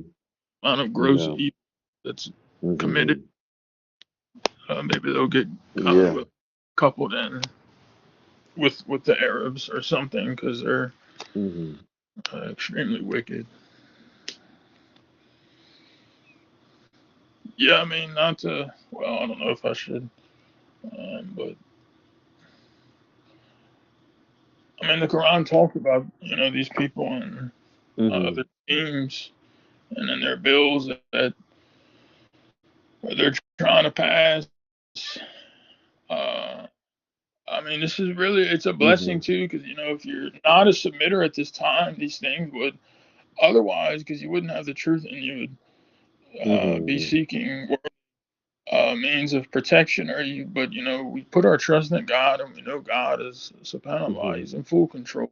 La quwwata illa billah. So these Hmm. people are just scheming against themselves. But the HR 867 bill literally criminalizing with I think 20, yeah, 20, was it 5 years or $20 million or 20 years and $5 million? But I mean, now they're trying to openly do it. And I mean, America is like the cat's out of the bag in a way because Hmm. I don't know of any people. It doesn't matter what side of the political spectrum you're on. Like nobody likes Israel at this point. The only ones that do are these Hmm. idol worshiping. I have to say, like really deceived, Hmm. misguided Christians. That's the only Hmm. people I can think of. But so yeah, that's I just wanted to. But yeah, like Hmm. Brother Joffrey said, worse than Pharaoh. I mean, yeah, they're just like Hmm. him, even worse. And they're doing the same things too. Their schemes, Hmm. like Brother Suleman, you had shared Hmm. a video. Um, Yeah. those people. Yeah. So Also, the thing we is, don't. you But asked about. also, Sorry, go ahead. what? Yeah, I'm No, I gonna was say just you gonna say also. we don't have to. All right, go ahead. I'm sorry. I'm sorry. I was gonna say that you asked about Saudi Arabia, right? So, like Saudi Arabia is like by far the biggest country, like spans most of the Arabian Mhm. Peninsula, and then the other countries around it are very small. Like you have Qatar, which is tiny, Kuwait, which is tiny, Iraq, which is a lot smaller, and you have Yemen around it, Oman. So, Iraq and so all these countries. I think so. Even Israel comes under it because the messenger when he describes it, he talks about Egypt, Uh, e- right. Egypt on the west, right? The pa- Turkey on the top, right? And then Iran on the right side. So everything below that, falls under the Arabian mm, Peninsula. So that does include Israel as mashallah. That well. make my Because yeah, because thank you. especially like when Arabs are supposed to be annihilated, that it includes the Palestinians. They're also Arabs. and Hmm. so that's part of it. Yeah, too. Now we I don't. Or I'm sorry. Go ahead. I didn't mean Yeah, to. and I mean now, but the thing is like, but the thing is that we know that it's going to annihilate everything in a 100-mile radius, right? Uh, Hmm. so the Arabs, I mean, I'm just thinking out loud. So the Arabs will get annihilated, and some will get directly incinerated from the Like heat. rated. Yeah. Right. That's Hmm the 100-mile radius, right? Or hmm something. Yeah, but for the other people also, uh, it's not just going to be limited to the 100-mile radius. They're also going to get wiped out somehow from this. Hmm. Yeah, something like this didn't. I think I don't know if it was the messenger or like you can look at model predictions um, of like the amount of equivalent of the amount of I don't TNT. know, but he did think like the emissions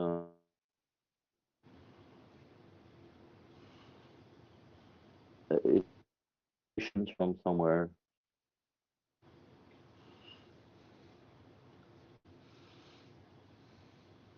So go ahead.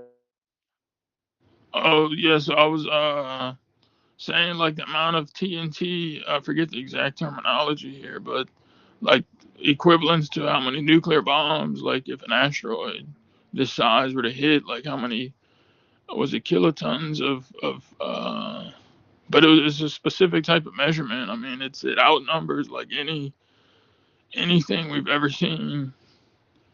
Like as far as man-made type of explosions and things of that, like the devastation of an asteroid. Um, but yeah, too, we oh, I think something happened, brother.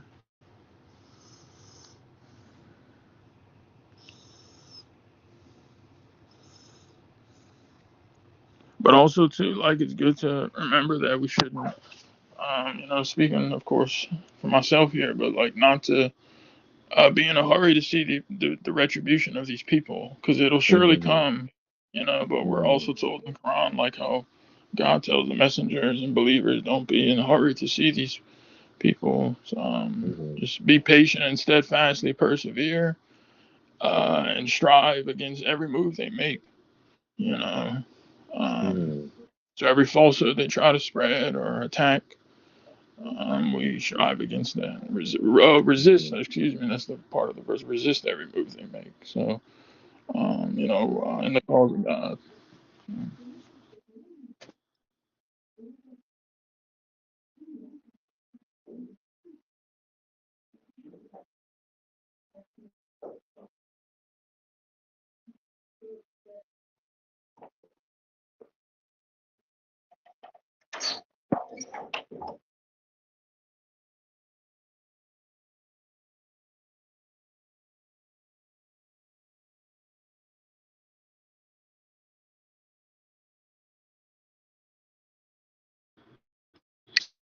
Yeah, and like you had said, verse 48. Oh, excuse me, Mm-hmm. verse 103. Guaranteed victory. We ultimately save our messengers and those who believe. It is our immutable law that we save the believers. So it doesn't matter where you're at. Some way, one way or another, you'll be saved from certain like the smoke, the Mm-hmm. Yeah, believers. yeah, yeah, and also like, Um,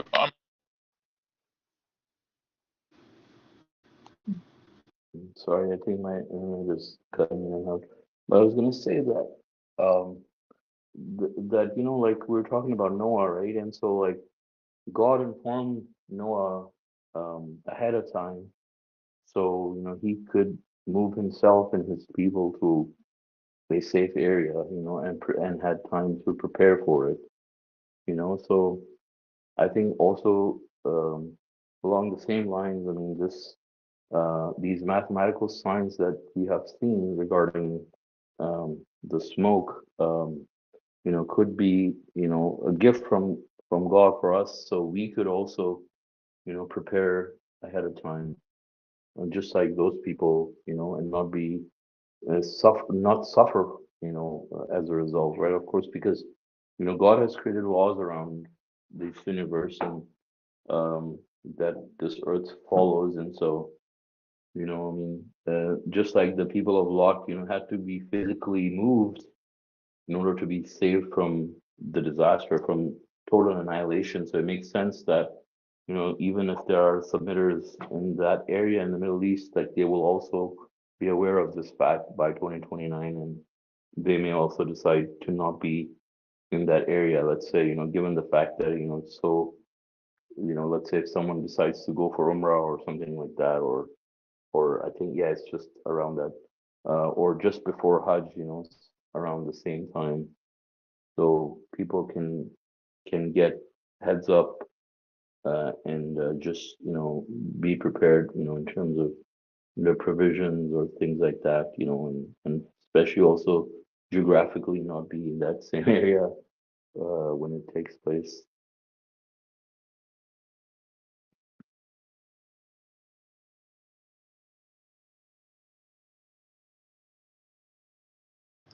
Yeah, it's very true.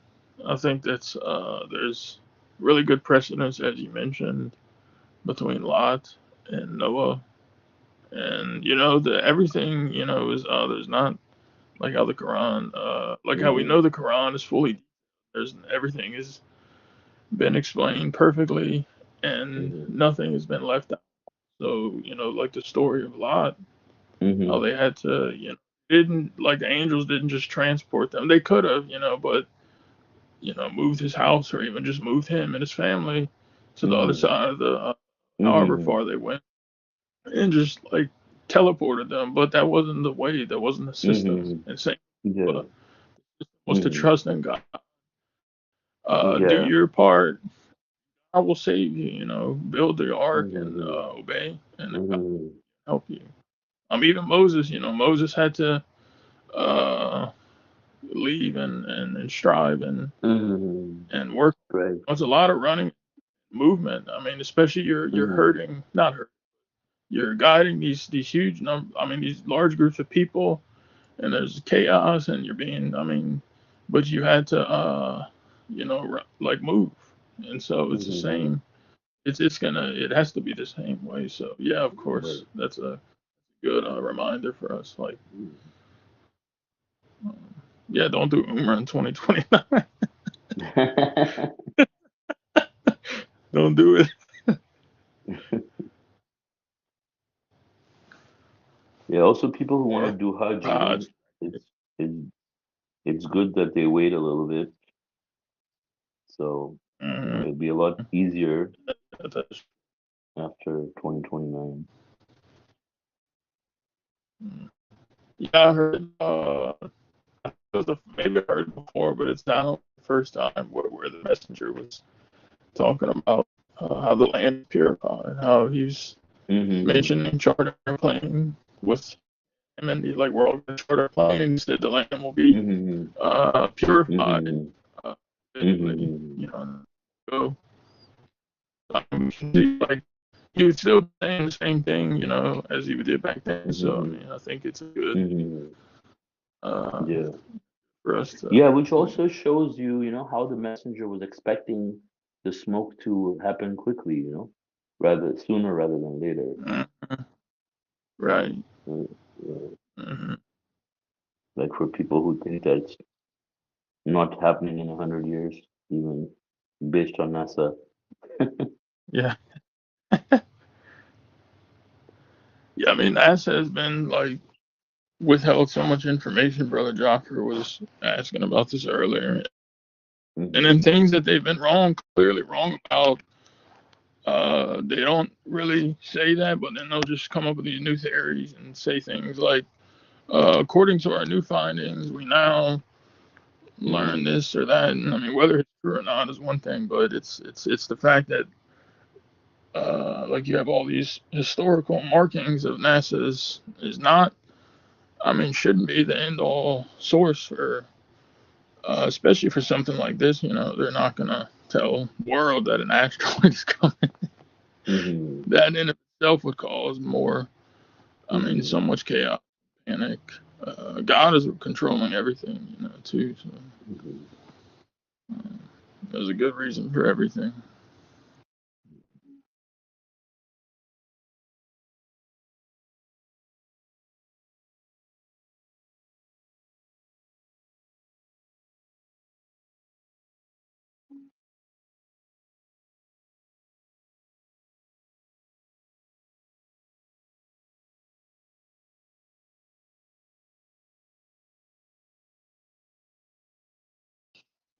So maybe Brother John, God will trick with the NASA, you know. So maybe they'll think, oh, it will not hit the heart. They'll not get the correct information. You know, when they have the information, so they have no way to, you know, to do anything. That could be also the way.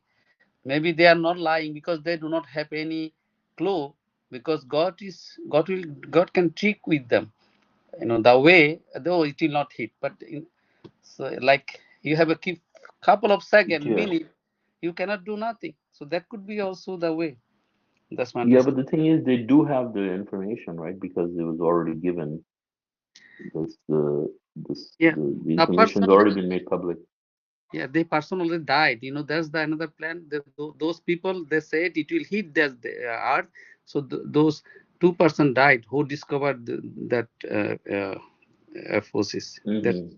so they, 2 person or the 1 person? I One of think them died, right? I think one or you know, I'm not sure. Yeah, Well, it so was Yeah. I think it was three scientists, Roy Tucker, and then the two Mm-hmm. others, I think, which were like uh kind of had these Mm-hmm. um uh maybe one of them was like Swedish or Italian. I'm not sure, but Roy Tucker was one of them.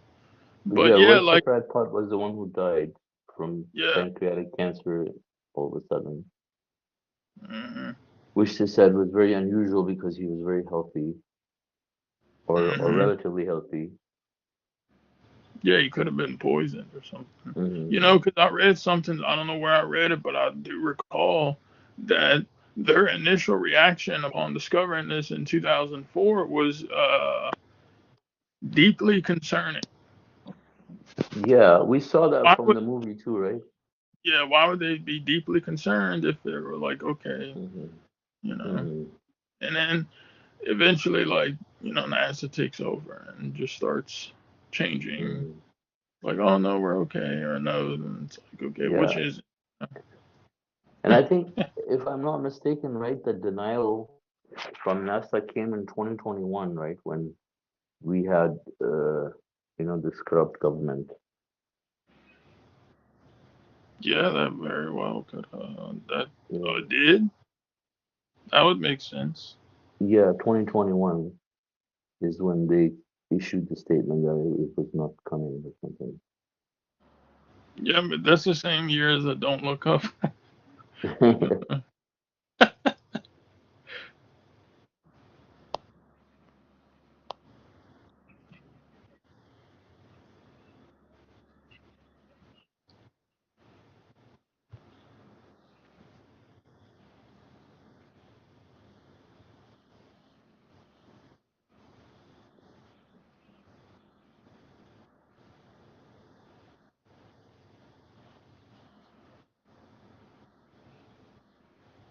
I mean, you also have like that video of the scientist, you know, that popular scientist. uh, You know how he yeah, he's on an there, atheist or something, right? right? I think so, but he Yeah. he's like the kind of showpiece, I guess, for Apophis. Like he does a lot of speeches, and you know, is like he likes Apophis for some reason. But he made a little. It was like a short, you know, reel, like taken with his cell phone, but it was very cheesy. He made it cheesy on purpose, you could tell. But he was like, you know that movie Don't Look Up. He's like that was about Mm-hmm. Apophis, you know, and he does like this very awkward, very like cringy, cheesy smile, but everybody, or not everybody, but a lot of people are saying Mm-hmm. kind of like, okay, like why is he making it so like laughable and cheesy? He's like Mhm. joking. I guess to kind of hide the truth in plain sight, maybe if he knows something, but Mhm. you know, maybe he wants to be like one of those scientists in the movie that is alerting the people but can't come out and say, I don't know. Mhm. He wants to he Mhm. wants to be like the scientist in the movie. Mhm. Yeah. Yeah. I mean, all these celebrity scientists, like, they're just all about themselves. Like. Mhm. Yeah, personally, I'm not. I don't. I mean, I don't. I don't know much about him. I never thought Mhm. much. I don't like him or anything. I just. Uh, I guess I was referring to him because he's the only, or one of the only Mhm. that I guess was talking about Apophis. But Mhm. yeah, I mean, if he's an atheist, that's not good. He's Yeah, I not. think someone, I think his brother Nizam, he made a good point about the apophis, where he said about the people who left. He said they should have waited at least until 2029 before they left. That's true. Yeah, That's funny. yeah, Yeah, that would have been smart. yeah. That Yeah. would be the smart Right. way, to That's true. Yeah. to at least give some 2 3 years. Yeah. Yeah, but the thing is, like, we've seen actually many times that these people, who end up leaving based on their ego, they leave. But the thing is, even when it's proven to them that they were wrong, some of them would even admit that they were wrong, but they would still not come back because of their ego. Kind of like son, maybe. Hmm? Right? Kind of like Noah's son. Like Mm-hmm. he's like, come, to me. But then he's like, I will take refuge on top of a hill. Mm-hmm. Like he's, I don't know, he's still. Yeah. Like, yeah, we have a bunch of examples. Yeah, Brother Jaffer is writing a lot of comments. I'm not reading. He says, I watched a show on TV about asteroids hitting the world, and there was the part where they explained many details about things that NASA doesn't talk about, like the possibilities that if the asteroid goes through a certain area in space, the calculations change, it will hit. Is that also the reason why the multi-rich have hidden hide places? You mean, like, yeah, they have bunkers, including the president of the United States. And by the way, the people will talk a lot more when it comes closer. This will be headline news for a long time. And when people realize that it is going to hit, it will be very late, God willing.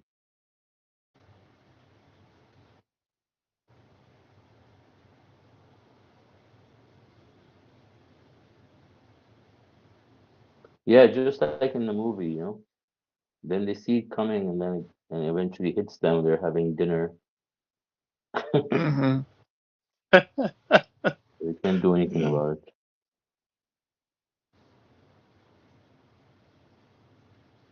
Yeah, I thought the same too. Like as the time gets closer, like people are gonna be talking about it, but nobody's gonna be expecting it because they're all Mm-hmm. being told that like Mm-hmm. it's not gonna hit Earth, and then it Mm-hmm. could pass quote unquote keyhole. These uh, fancy theories or whatever. But Mm-hmm. perfect thing to tell somebody, like before it Mm-hmm. actually comes, just to misguide the Mm-hmm. people or divert them from the Yeah. actual. I mean, it's Mm-hmm. it's like the perfect quote unquote scheme of these people, but God is running everything. Mm-hmm. God is doing everything. Yeah. So it's nobody's gonna be preparing because like no, we're safe. It's if it is gonna come, it's gonna come back 7 years later. You know, and then we'll be prepared for it. Yeah. Mm-hmm. Yes, some way God will, hide this information. So otherwise, most of the Middle East people, they have a lot of money. they can come to the at least US, so they can at least survive. Who cannot? So it's look like, so somehow most of the people will not believe, and some way God will hide this information from this. That's my understanding here. If they have any clue, they'll travel from a couple of weeks. So Yeah, 114,000 Hiroshima bombs. That's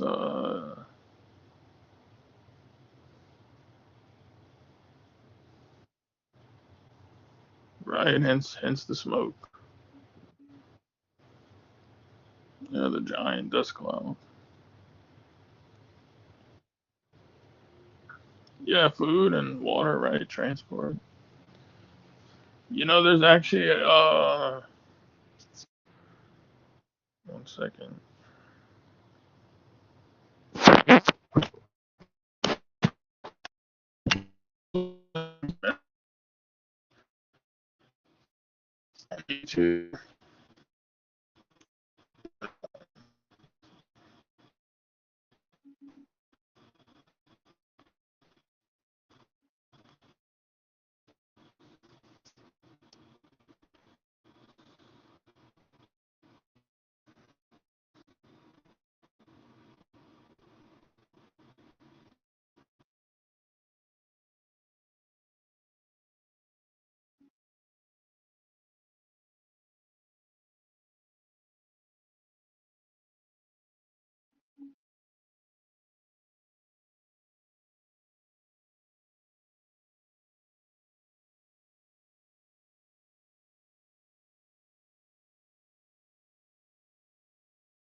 Are there any other comments or questions from anyone?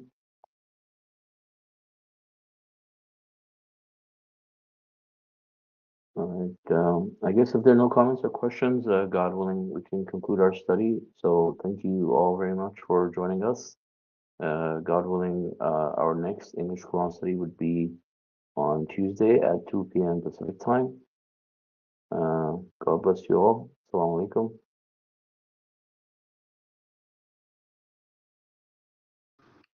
God okay, bless you Assalamu all. alaikum. Assalamu alaikum. Assalamu alaikum. God bless. হ্যাঁ বলেন। হ্যাঁ শুনছি। লম্বা করে হাসান ভাই, তারপর হচ্ছে যে ইয়া হচ্ছে আপনার আরেকজন হচ্ছে যে মাহিন, তারপর হচ্ছে ওই যে ডাক্তার, এই তিনটা মানে এগুলো ছাড়া ওরা বাইরে হ্যাঁ